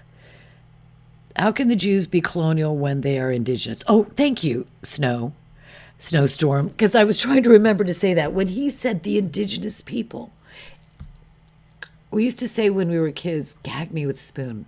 So embarrassing. Are you nuts? Are you still trying that old bait and switch? Oh my goodness. Let me go back to me by myself here for a minute, because I have so many more items up here that I might be able to find. The languages, I'm looking for, here it is. Yes. Okay, did that go in right? Oops, yeah, it did. Oh, I'll just turn it on. There we go. So, see these languages here? I typed this up, made it into a little graph for you. These languages are the languages of the Muslims, and I'm doing air quotes here. Can you see my fingers? Arabs in 1931 mandate Palestine. I read the report. I've got them on my documents. I have so many things I would like to. How do I do this? I would like to make for you so that I could upload it on the site and you could download it and have it as a little cheat sheet. Okay, I'm going to read these. I am going to read these out really quickly. Okay. The Arabs, Muslims, and it could be Christians too, spoke Arabic, Albanian, Bosnian, English, French, German, Greek, Gypsy, Portuguese, Spanish, Turkish, Circassian, Takrurian, was one I had never heard of. Kurdish, Russian, Persian, Afghan, Hindustan, and other Indian dialects. There's too many to note. Javanese, Chinese, and Sudanese. Why did Arabs speak all these languages? Because they were not from the land of Israel. They weren't from the land of Israel because they were actually from China, Egypt, Syria, Iraq. They were Circassians, Bosnians, Albanians. Massive, and let me give you a quote here. I keep clicking on this and I need to just click the eyeball. The Jews point with pride to the fact that over 500,000 Arabs in the 12 years between 1932 to 1944 came into Palestine to take advantage of living conditions existing in no other Arab state. Robert F. Kennedy, June 3rd, 1948. He was later assassinated by a Palestinian terrorist. Yeah, 20 years later. Wait a minute, did he say that in 48? I don't know if that date's correct. Maybe it is. But in June 3rd, 4th, or 5th, can't remember, 1968, he was assassinated by Sirhan Sirhan, who was a Palestinian whose stated reason for shooting or attempting, there's supposedly some collusion with another party, but Sirhan Sirhan said no. But nevertheless, his parents had moved from Palestine when he was about 15. He was born in 1948, I think. Too many dates. Anyway, he liked Robert Kennedy, but once Robert Kennedy announced that he was going to send 50 Phantom jets to Israel in 1968, a year after all those Arab armies tried to drive all the Jews into the sea and kill them and destroy the state of Israel, he decided he had to kill them. He could not live unless he could kill Robert F. Kennedy. That's the first known or recognized Arab-Palestinian terror or assassination or violence of maybe any kind in American history. Robert F. Kennedy, who was a humanitarian and was a man who fought for the minorities, the downtrodden, the oppressed, the poor. But he believed in Israel, and he believed we needed to support Israel for a lot of reasons, too much to go into now. So, sure, what is Arab Palestinian to do? They're forced into it. Robert Kennedy decided to give 50 fighter jets to Israel. What would any sane Palestinian Arab do? Go out, buy a gun, buy some ammo, practice at the shooting range, then head on over to where he was speaking and shoot 8 shots out of his 8 bullet clip. And that's a deeper story because there's all kinds of controversy. But he's in prison still today. He wasn't executed because California overturned the death penalty. But the reality is that he kind of admits, it's weird. I'll show you some interviews with him. Palestinian violence. Absolutely.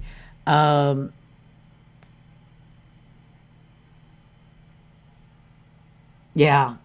Snowstorm says, I didn't know that. My husband first told me about that. You know, let me tell you something. I'm going to do a little episode or a live stream about this. This kafia of shame was my husband's grandfather. And he would be so ashamed. His grandfather and his grandmother met here. And one was from Syria and one was from Lebanon. That's how I get it. It's a little bit obscure because, unfortunately, there's not all that much documentation left. I have an incredible picture of him that I will show you. Anyway, I'll bring it up right now. But he would be so ashamed. They were Christians, and he was so handsome and so wonderful. And come on. I get everything all organized, and it's still hard. I have something in here about Joseph's grandfather, and I can't find it. Okay, this was his keffiyeh. I would never let my husband wear this now because, like I said, it is a mark of shame for us. And Joseph is, of course, my husband was a revolutionary. He used to get every underground newspaper. He used to get Yasser Arafat's newsletter. Yes, Yasser Arafat had a PLO newsletter, and my husband, the revolutionary, when he was a little kid, actually took that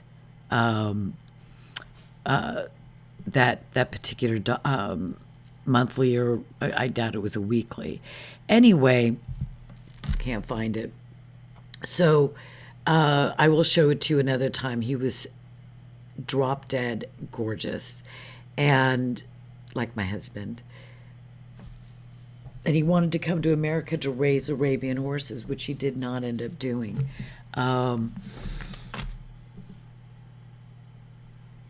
Okay.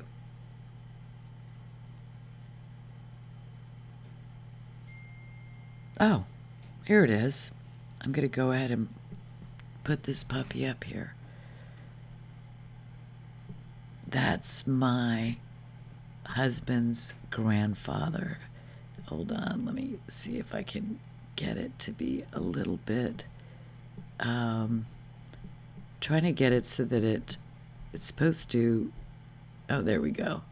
There we go. Is he handsome or what? So he came from Syria or Lebanon, and my husband's grandmother came from the other, and they met each other here, and I don't know. I just felt like that connection. I'm Irish, Swedish, big deal. My husband is a Zionist, and like so many Arabs in Israel, they are Zionists too, and Arabs are being slaughtered by the Arab Muslim Gazans, Hamas, and they're being killed constantly. They were killed on October 7th. Just the other day, I could pull up a picture, but this every single day I get another Arab Israeli, a picture of him on my Telegram thread of being slaughtered, being killed. They're either in the police or the military, etc. This is not about a land that has only Jews and it's this Jewish supremacy. This is what Rabbani was referring to, which just makes me sick because he knows it's a lie. If he thought it was true, that's fine, but he knows he's being a liar. So there is no supremacy other than in the Arab world and the Muslim world. Yes, of course, Jews want to be the majority. Wouldn't you? If China invaded America next year, or this year, because they want to do it before Biden's out, they invaded, and then they said to all of us supplicants, we are importing 20 million, or no, 100 million Chinese soldiers. Would we be happy? Because in no time at all, America would be Chinese, and everything about our culture would be wiped out. The diverse American culture would be wiped out, as you know. So yeah, we want to protect our culture. The Jews wanted to protect their culture. And yes, they wanted to be a majority.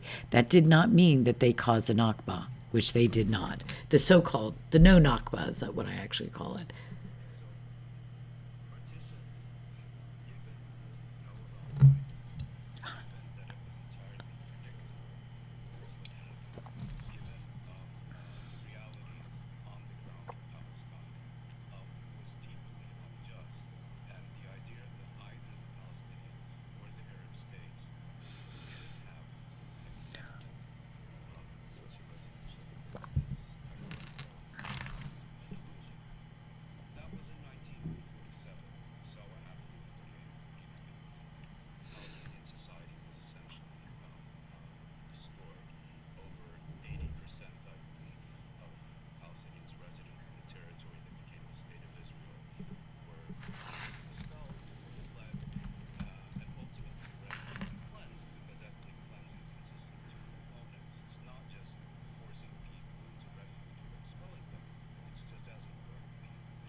Okay, I'm going to skip. Some of this is, I can't wait for Stephen Brunel to speak. Okay, let me just say this about something that Moyne just said. He said that it's understandable they had no other choice. They could not accept this. Why should they accept it? Why shouldn't they accept it? Syria was given to the Arabs. There was no such thing as a Palestine state. There was no king of Palestine. There is no history book about the state of Palestine. There's no history there because it is a precinct or a district of a massive empire called the Ottoman Empire. And once the empire had been, the Umayyad Empire and the Fatimid empires, and they all fought with each other. They all assassinated and killed each other. There was the Umayyad Empire. They all slaughtered each other. They went up into Spain. Hey, that's okay that you invade Spain, Arabize it, subject the Spanish Europeans. That was okay. Finally, it took 750 years to get the Muslims out of Spain, which the Muslims still think they own. That's all okay. These empires, one after the other, replacing, some would be bigger, some would be other. By the way, can you name me which empire chose Jerusalem as its seat of government? Think about it. Tell me which of the Muslim empires over a course of, about 1,100 years, because there was Christian kingdom of Jerusalem in there too. Okay. Anybody know which empire, Muslim empire, chose Jerusalem for its seat of government, its capital? Zero. As a matter of fact, it was Damascus, it was Baghdad, I believe Cairo or Alexandria. I'm not sure about that, but there were a lot of Egyptian Mamluk rulers of Islamic empires. So I can't remember that, and the Berbers, but never once did someone say, the Holy Land. This is our ancient Arab, Muslim Holy Land, and therefore this will be my capital. They couldn't care less. They wanted to be in Damascus. They wanted to be in Babylon. They did not care about Jerusalem. As a matter of fact, not one city today, there's one city in all of the land of Israel that the Arabs actually created, cleared some land and built a new city, Ramla. Every other city, Beersheba, Hebron, they may change the names of it, but every other city, Jaffa, Yaffo, you know this if you're Christian, every single city was a Jewish city that they came in and took over and renamed. So how is it that the Jewish city that came first, that was renamed by the Arabs, how could the Arabs be the indigenous people? And the Jews have thousands of years worth of artifacts. That's why the Arabs teach in their schools that the Jews manufacture artifacts and that they bury it in the ground and dig it up. They actually teach that in the PA schools and Gaza schools. Jerusalem Snowstorm says Jerusalem's mentioned 0 times in the Quran. Absolutely. There's no word. Now, in English translations, maybe somebody fakes it for political deviousness, but never mentioned. Jerusalem is never mentioned in the Quran. It's mentioned hundreds, maybe 700, 800, 900 times. I can't remember the last count the last time I looked. But Jerusalem is the seat of God's government. He says he will be there forever. He has chosen it as his dwelling place forever, from the Psalms and from many other places. And of course, he's chosen his people, Israel, the children of Israel, Jacob, to be the inheritors of the covenants, the promises. This is Apostle Paul. Covenants, promises, the land, the adoption. I'm just thinking from Romans chapter 9. The adoption, the promises, the covenants, the land, the vows, the patriarchs, Abraham, Isaac, Jacob, and the 12 patriarchs, and the Messiah, all coming through the Jews. So yeah, and the giving of the Torah and the service of the temple. Yeah, it's never mentioned. Muhammad never went to Jerusalem. There is no reason that a Muslim can count Jerusalem as one of their holy cities. It would be like French people to look at Jerusalem, French Christians, and say it's one of their holy cities. What they have to say is something like, it's the holy cities of Judaism and Christianity. It is the land of the Jews. It is their state, but it is holy to me. But they should not have authority and be able to say that we're going to take this as our capital, like the Muslims do, because it's our holy city. It's really not holy to the Arabs, the Muslims. But, that's kind of hard to discuss because they pretend. The word Muhammad never went to Jerusalem. And it's not holy in Islam. Okay, let's watch a little bit more of this.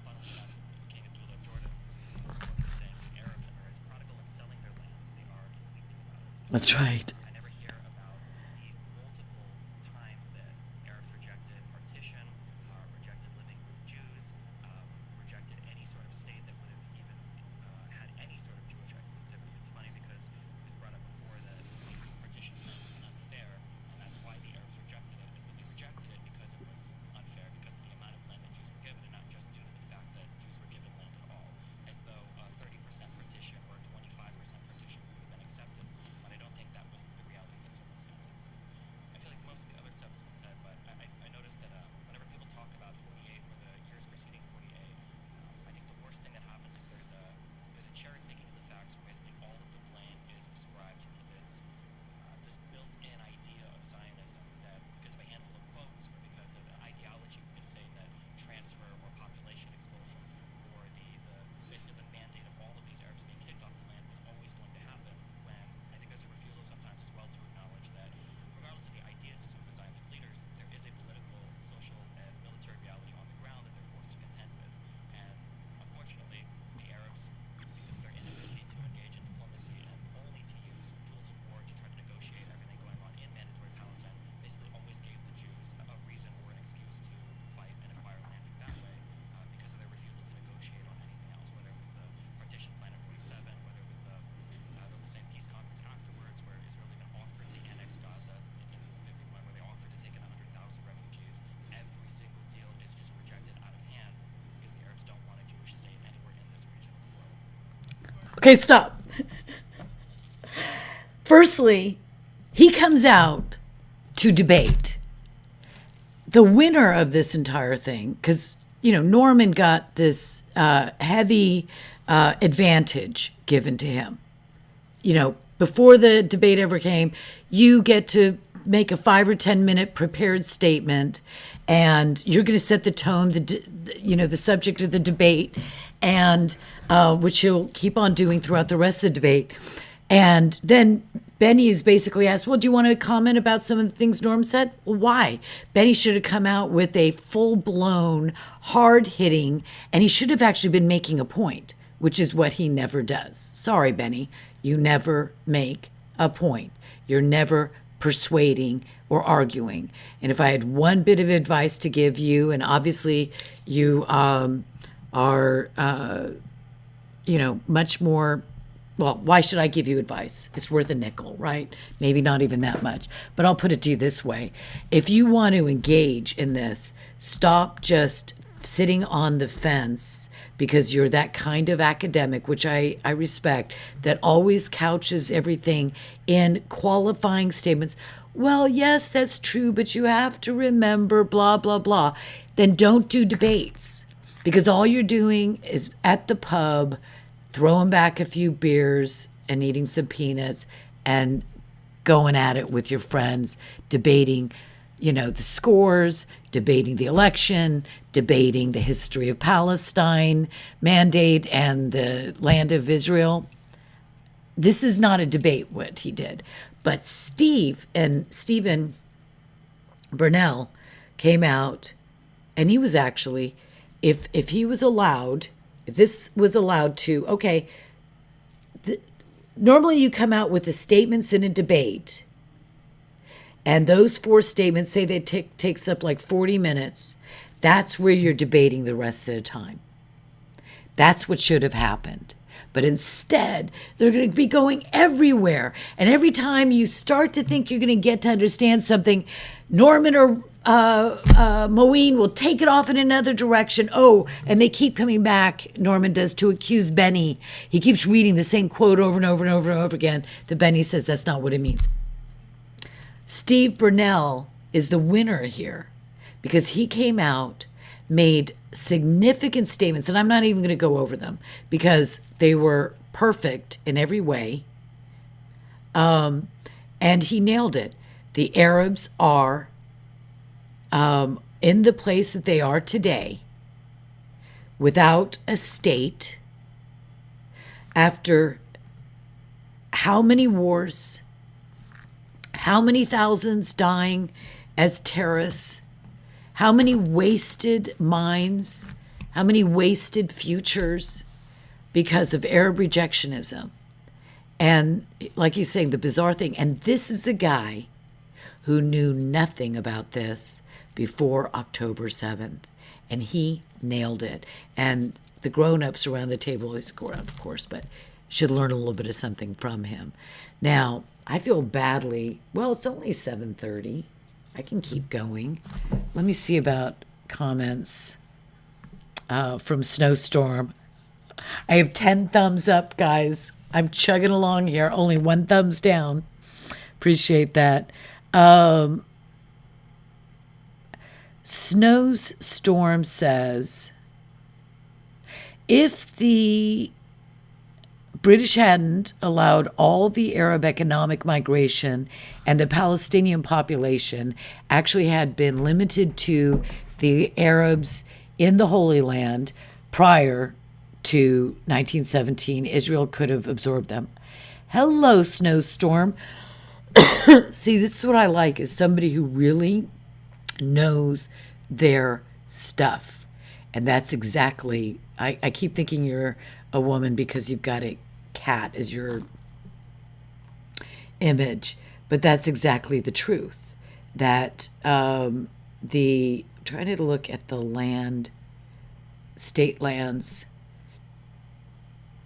Let me look in here.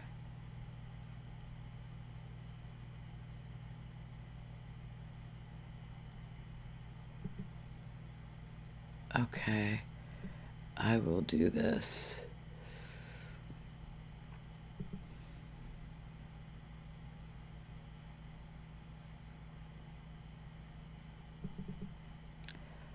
Okay. Excuse me for keeping saying okay. My husband would have a heart attack here. All right, here it is. I made a little graph, a little chart. Let me get rid of Grandpa here. I hope this is the right one.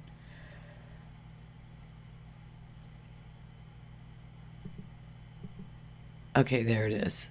I'll get rid of this one. So see this land? I'm going to show you two. This is the top part. See all the yellow here? All of that yellow is state lands. It is not owned by Arabs. Neither is it owned by Jews. The purple over here around the border of the river, I put the river there, that purple is also state lands. So this bright, shiny blue in the middle is some Arab lands, right? And the dark blue by Tel Aviv on the shore here, all these huge chunks of dark blue, those are Jewish lands. All of this yellow and all of this purple is state lands. And I'm going to redo this, particular one, so that it's a little bit more clear. And I'll show you then this is America. Here's America's state lands. The federal lands are not even state lands, they're federal lands. Here to the left or to the right is the map of the land of Israel before it was declared independent. All of that yellow is all state Ottoman Empire lands.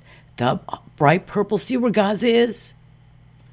That purple or pink was state lands because the British started to give state lands not to the Jews, which was required, but to the Arabs. Can you imagine?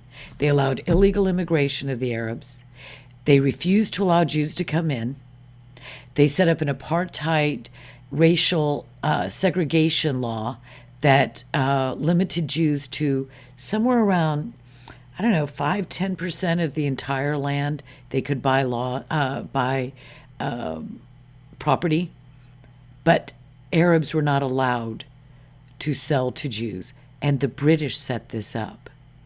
And then they started giving land to people that had just come in from other nations. So they'd come in and they'd start giving land to other Arabs instead of to the Jews. And this whole project of establishing the Jewish state was, guess what? For the Jews. And the San Remo resolution and Emir Faisal, who became King Faisal of Iraq, and the Ottomans and the Balfour Declaration, all of these documents affirmed that the Jews should be given as much land, immigration facilitated as quickly as possible into the land, and for a state to be established. That's from King Faisal of Iraq, before he became King of Iraq, when he was negotiating with Chaim Weizmann. That's a documented letter that was signed at the Paris Peace Conference. And that is his confirmation that as leader of the Arab people at the time, that he was affirming that he supported his brethren. He called them his cousins and his brethren, that he fully supported the Zion cause and wanted them. And by the way, part of it, and understandable, was because he knew the Jews would help the Arabs because the Arabs were inept at building up a civilization, a society. And so he wanted their help. And many, many Arab leaders have said that in the past. We should let the Jews in because they'll help us. And they were committed to that. All right, let me see how much further we can go with this. This is my first time talking about this online. So, okay. They had roughly 400,000 Arabs there pre-1917. It was 1.2 million, I think, by 1948. What? I didn't know that. Okay, so something I said. Yeah. What the Oh my goodness. I promise you, I'm going to have a special folder just for maps from now on because I believe this whole story, you know, how they say a picture's worth 1,000 words. A map is worth 1,000 words, maybe 10,000 words. And the Jews were prohibited. Well, wait a minute. I'm going to pull this thing up if it's the last thing I do tonight. I know it's okay. Ghetto. Maybe it's under ghetto because that's what I think of it as, the ghettoization of the land.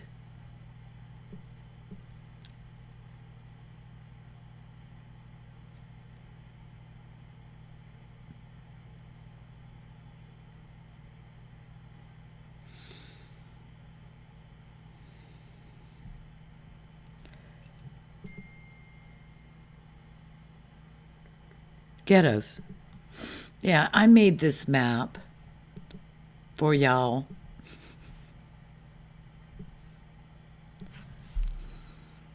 That's it. Jewish ghettos. This is the 1940 British racial regulations of the British Mandate Palestine. Now, don't get me wrong. This was totally illegal. This was absolutely contrary to international law. See the blue there? That is the only place Jews could buy land. So when you see all of these maps and the Jews were just over here and this squished in this little land and over here, why they call it the N of settlement? Because it's up the coast, then back down in the valley there, then up in the Jordan, the Galilee. The N of settlement. Why? Because they would not allow Arabs to sell to Jews. There was a Jew-free zone on some, I don't know, like 90% of the land, maybe more. And I'm just showing you the top half of this. So all these little black dots here, these squiggly little free forms, those are Jewish lands where they were building up all over. Do you see all of that in Judea and Samaria? Those were Jewish lands, and there's more. I don't even have enough in here. I realized this the other day. All of these Jewish lands that are in the Grace area are now isolated.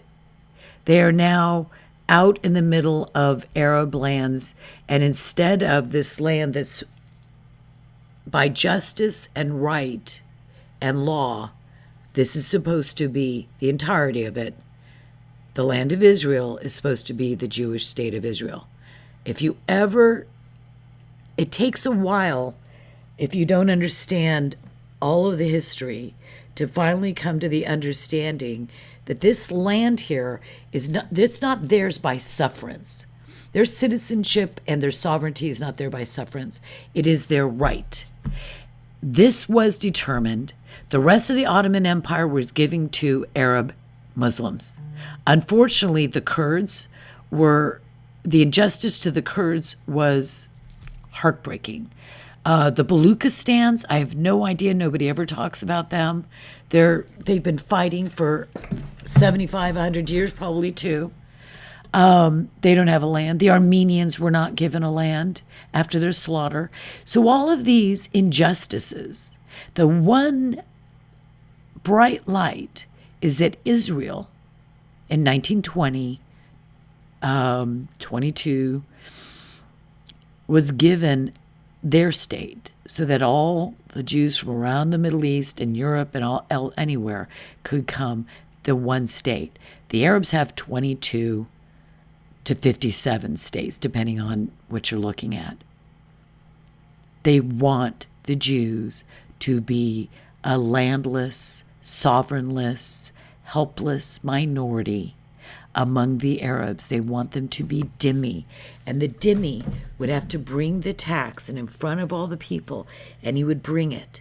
And he was told he couldn't wear shoes, he'd have to kneel down, and he had to hand it. He couldn't send a servant to send the money. or one of his sons. He had to bring it himself. He could be a rabbi, this 80 years old, and had been teaching the greatest and writing the greatest literature, and a hero. And he'd have to crawl before the sultan or the emir or the sheikh or whomever and hand this money. And then they would slap them upside the head, pull their beard to make sure that they knew that they were subjected. And they would have to dance when in the street when children said, "Dance, Jew." And the children would throw rocks at them. And the Jews had to, even old people would have to walk barefoot. They were not allowed to wear clothes like the Muslims. They had to be hunched over and step aside.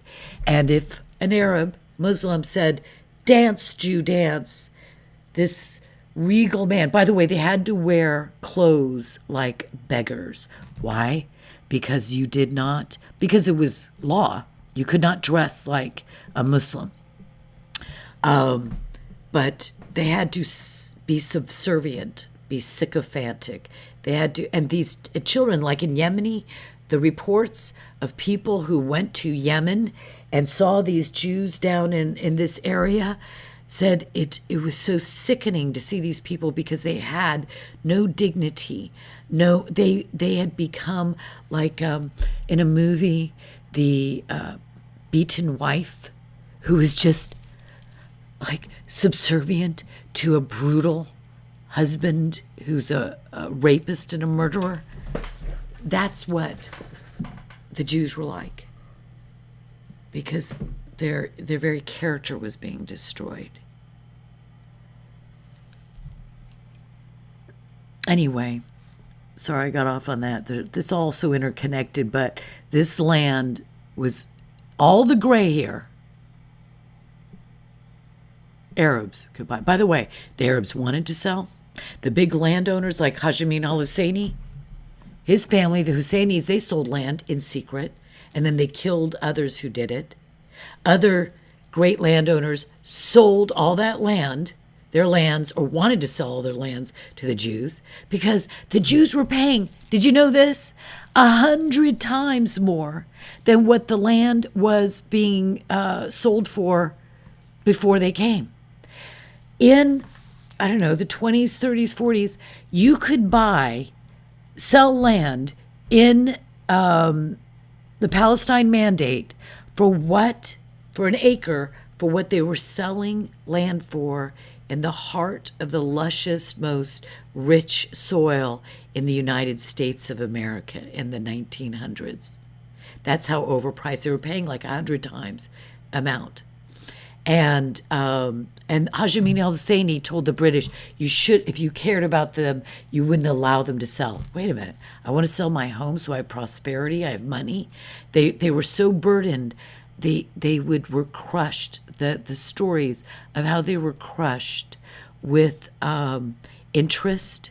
They would sell, and they would actually have them sign notes that they could not read, and that basically put the landowner, the lender in control of the land, and the little guy, the Fedayeen, the peasant, didn't know, but he'd owe almost his entire produce or harvest of animals, livestock, and food, harvest, to pay the taxes and to pay just the interest on his loan. So they, of course, usually lost their property or abandoned it. They couldn't even pay the tax, so they would just abandon it. Not so the Jews. The Jews did not work that way. And so they built, and the Arabs broke down and destroyed. That's what caused all of this mentality. And I know I'm going to probably stick around for another 15 minutes or so. I know I only have a few people that have come in this very long, but that's okay. I wanted a little bit of exercise and to get started.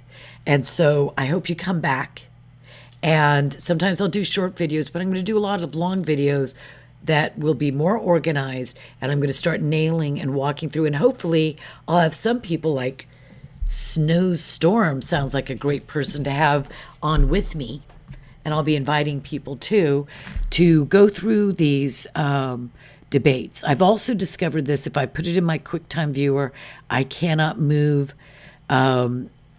easily between clips.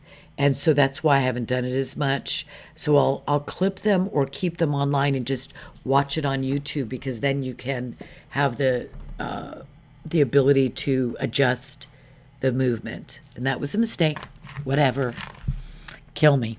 I don't understand why the British did them so dirty. Well, Snow, where are you from? I always like to kind of get an idea of where everybody's from. Just tell me, are you from Nebraska? Are you from France? Israel? Where are you from? And can you tell me if you're a girl kitty or a boy kitty, if you're still there? Anyway, the British, oh, wow, great. So a boy or girl, man or woman, and where are you from? Anyway, Snow is, not Snow, sorry. Why did the British do them so wrong? Well, firstly, think about God's providence. Of course, he knew this would happen, but he made sure that the men and women who so fervently desired, from the 1600s, by the way, British were looking forward to the day. Pastors, preachers, theologians, and they were persecuted. I don't know why. And said that, yes, Israel will return. The children of Israel will return to Zion. And of course, when you love your scriptures, when you love the God of Abraham, Isaac, and Jacob, Israel, when you love his word, and he says, those who curse you, I will curse. He who blesses you, I will bless. And this is a solemn covenant, a vow taken on the name of God by the one true God. And this is a law of the world, of the universe. He instituted this law. It's just as much a law as thou shalt not murder or commit adultery or whatever. And he gave this to Abraham, and then it went to Isaac, and then Jacob, Israel, the 12 patriarchs with Moses and all the rest following David. And so if we in America want to save ourselves, save this nation, there are many things that we have to do to save our nation. But the very first thing to do to start would be to bless Israel. I know that in politics and news, when you're passing a law, you're not evangelizing and you're not doing a Bible study. And journalism is supposed to be about facts, and you write the facts of Iran sending so many ballistic missiles over, whatever. And you don't pause to evangelize or do a Bible study or something. But you know what? We never should forget that it is eminently legitimate to refer to the words of the one true God and his wishes for the dearly beloved of my soul, his soul. And to curse Abraham, Isaac, Jacob, Israel is to bring a curse upon you. Look at one of the most cursed places in the world. Poverty, anguish, oppression, cruelty, death, despair is the Middle East, where there are more curses said for the Jews than anywhere. But okay, that does not. By the way, Christians, the history of Christian Jew hatred, anti-Semitism, pride, and covetousness is so horrific. But I wasn't going to go into that today because we're not at war, and we didn't do October 7th. Okay, but that's a really legitimate, important topic to talk about: the anti-Semitism, Jew hatred, and perversion of the doctrine of the chosen people in much of Christian history that we pray is behind us. But Christian people are the ones that brought the Jewish people, who were the pioneers, okay? I'm not saying, but they're the ones that made it happen alongside their brethren, the Jews, who were the Zionists. And there's much to be said about the goodness and righteousness and fervency and love and the love of God and the obedience to his commandments of the men and women for centuries that fought for the people of Israel and prayed for the restoration of the exiled Israelites back to their land according to the will of God, who loves them and says, I love you. I loved your fathers. I love you. It's because I love you. I love Jacob, Israel. And so we should not be covetous. We shouldn't hate them because God has chosen them. They have suffered because of being chosen. And so, yeah, I didn't get to be king of Israel. I'm angry. I didn't get chosen to be a priest. Korah got swallowed up by the earth because of that. I'm angry I didn't get to lead the children out of the promised land. Why didn't God let me be born then and I could have been Moses and got all that great acclaim? You can't be envious and covetous of other people's relationships with God. The Lord loved David, the man after his own heart. So was the entire world supposed to hate David because of that special love God had for him? This is what the Arabs can't get over with. And this is what white or European or Western haters of Jews, it's all spiritual. It's religious and it's spiritual. But the haters of Jews, and this is where people that are not religious, I'm looking now at Benny and Stephen and everybody, and so many people that are really smart saw a Jewish man, but he was secular, completely secular, and he couldn't understand why the Jews were the subject of such opprobrium and violence and evil. And I'm like, oh my gosh, I wish I had your number. I wish I had your email. I would just like to say, you know what? Let me explain why. There is a God. The words of God are collected between usually two leather covers. He chose Israel. This is the land he chose for his chosen people. It's his chosen nation. It's his chosen land. And Satan hates you and will do anything possible to destroy you. But you know, or should know, that with God, all things are possible. If God is for us, who can be against us? I will trust in the Lord with all my heart and lean not on my own understanding. Great is the mystery. Great is the love. Great is the Lord God. That's not a quote from a psalm. I just was saying that in a prayer.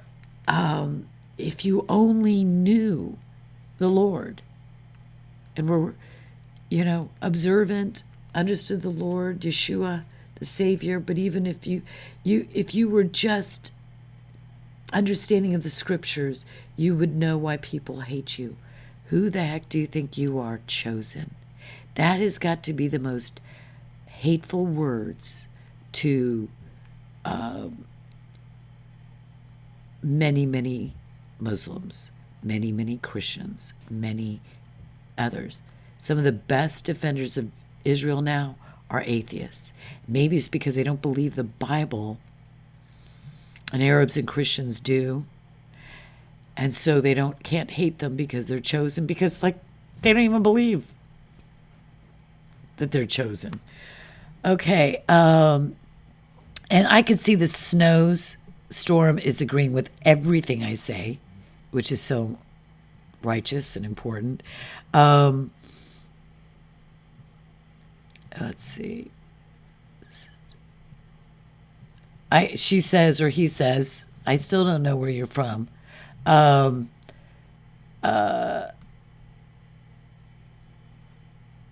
movie. Behold Israel. Tiny loves Boston. Hello. Still here on YouTube. I'm teary just thinking about it. Oh, it's still here on YouTube. Teary to think about it. I'll check that out. Okay. None of those comments can I really say anything about. This issue of the ghettos set up, the restriction on immigration, this is why they were a minority. Let me tell you something. Take this away. Chaim Weizmann said to the President of the United States, look, if you would let us, this was about, maybe it was the British, if you would let us not withholding the immigration that they were bound to allow, we'd have 1 million people from Palestine fighting on the side of the British against the Germans. That was in his autobiography. But it's the truth beside him. The reality is, if you look at the numbers, that they took immigration down to almost nothing to please the genocidal maniacs of the Palestinian Arab leadership. Hashemi al-Husseini, the handmaiden of Hitler. But see, this appeasement of the British and what we're seeing here in America, that the state of Michigan, Dearborn, Michigan, should affect our foreign policy. Do you think about how stupid and dangerous that is?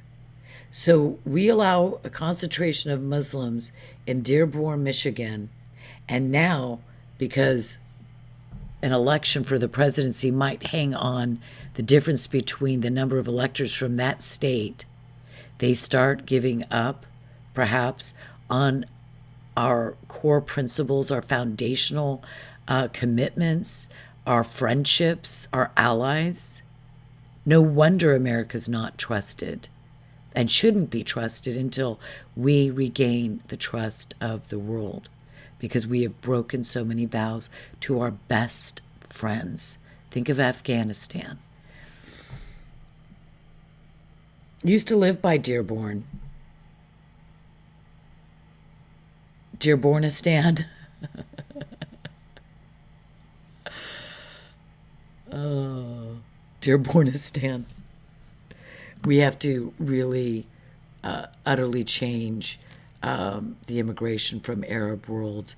We have to look at bringing in the Christians that are being slaughtered in Africa, Islamic Africa, and Islamic Arab countries, and bring the Christians in.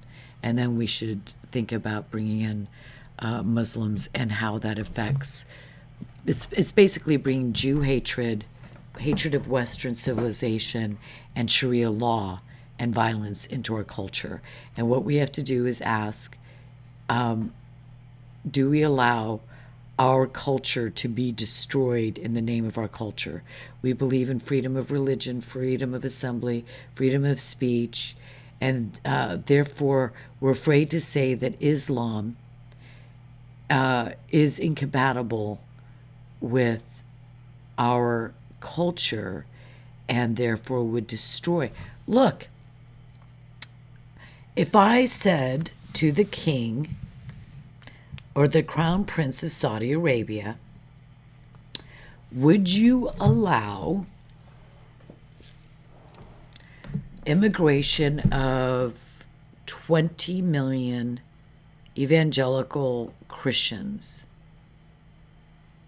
as full-blown citizens that can build churches, vote, have perfectly equal rights with Arab Muslims into Saudi Arabia, or Jews? Would he allow that? Would he be hated? No, because he's not Jewish or American. He wouldn't allow it because he wants his nation to be Arab, Arabian, and he wants it to be Muslim. So he does this thing that's so simple for all of us. Let's do the math. If doing 1 or 5 or 10 is okay, then what about 1,000,000? I call this like maximalization test. Take it to the maximum and see if it's the way to go. We have women police, but if all police were women and there were no men on the police force, would that be good? So you have to start making decisions as to how many women you'd have on your police force, because having an all-female police force of women that are 5'2" going up against 6'4" men is not going to work. And other reasons. No offense to people like me, women. The same thing is true with Islam. I'm not against Muslims, and there's so many kind, loving Muslims. But they're in London right now and elsewhere saying, we don't want, I saw this just a couple days ago, we don't want Great Britain, the UK, to lose who it is and become like an Arab nation. This is a Muslim, presumably one who loves Islam and Allah, their God. Why? Because despite loving their God, because it goes back generations and, whatever, they like their religion. But they know what kind of society comes out from that religion. And the only way you can have a free society, there is no free society with Islam as a majority or close to a majority. It always dissolves into violence, authoritarianism, mob rule, or over the minorities.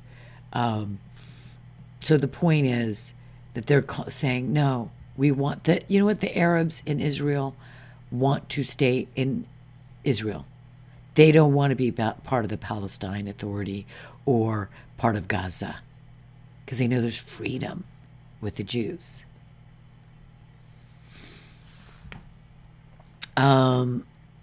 Okay, well, yeah, I didn't get that far. Forgive me. I really wanted to get to Stephen Burnell because, this is where I stopped it. Stephen just made this amazing presentation. He nailed it. And Norman, who hates this man, and when you go through it, it's like he's frothing at the mouth. He hates Stephen Burnell because Stephen Burnell is not an academic, a scholar, and he hasn't written 27 books. But you know what? Some of the most brilliant men, most educated men in the world were the most evil men. Just because you're educated doesn't mean you're right when it comes to how it practically works out in the world. So no. Norman, just because Stephen Burnell does not have a degree in Middle East studies or hasn't written 4 books, you are wrong. Steve whooped your butt. Steve Burnell whooped your butt. So what does Norman say? This is so brilliant. It's so appropriate. He turns, so he should be responding to Steve Burnell's points, right? And he can't because he would get destroyed. So he says, Benny Morris, I want to ask you a question or something like that. So he's afraid to take on Steve Burnell. That's another reason he hates him, because Steve Burnell would kick his butt. So I guess we'll end with that. I could go on for hours.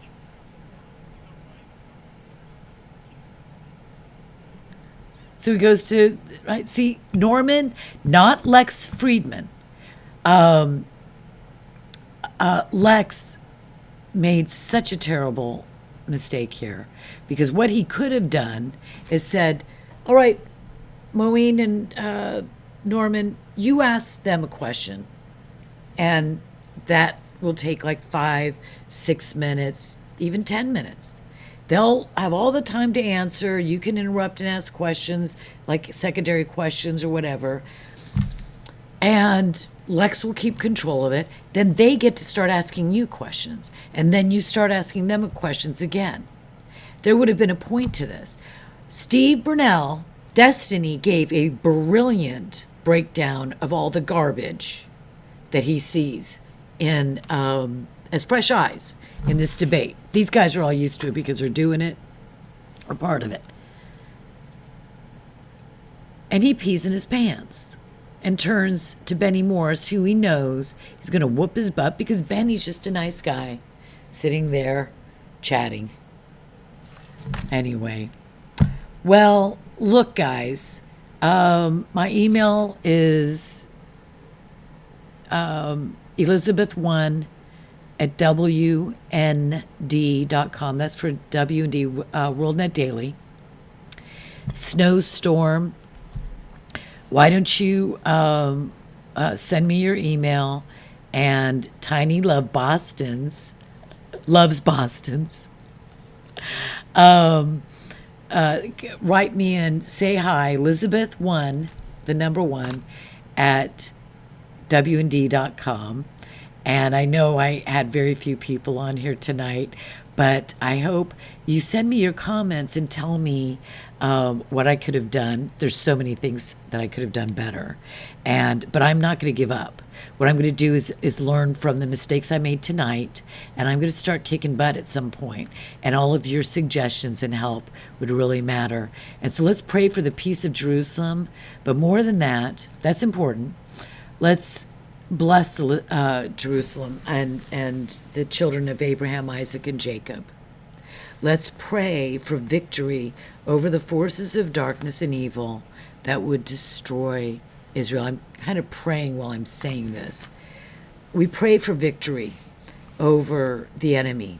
We pray for total victory and surrender. There is no ceasefire. There is only surrender, unnegotiable surrender and release of the hostages. We pray for the courage of Netanyahu and everybody in his government. I know that these things are very difficult for so many reasons. We pray for the hostages' families. We pray for the hostages that are so brutalized. Legs cut off. One husband and wife, she has one leg cut off, and he has another leg cut off. And they're smiling and they're going to go on because they can make a choice, whereas the Palestinians have no choice, according to Moeen. And, I'll tell you what I think I'm going to do. I'm going to take out all the boring garbage out of this and condense it down and then do another rendition of this. Or maybe I'll do another one. Back to praying, or what we should be praying for. I'm just affirming this. We should pray for truth. We should pray for the salvation of this nation, the restoration, the destruction of those who would do evil to our country, who call for its death. We pray that their tongues are tied, that their shoulders are burdened, that their relationships with their other evildoers are undone, that innocents who are sincere, that they sincerely want to know the truth and do and say the right thing, that they are cleansed and protected from the evil of these people who call for genocide but pretend they're just trying to be fair.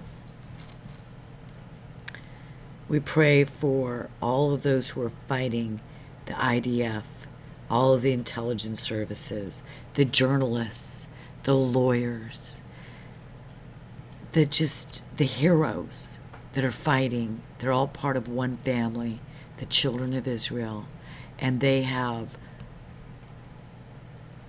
this hardship. All things work together for good to those who are called according to his purpose, the called according to his purpose. That's what the scriptures say.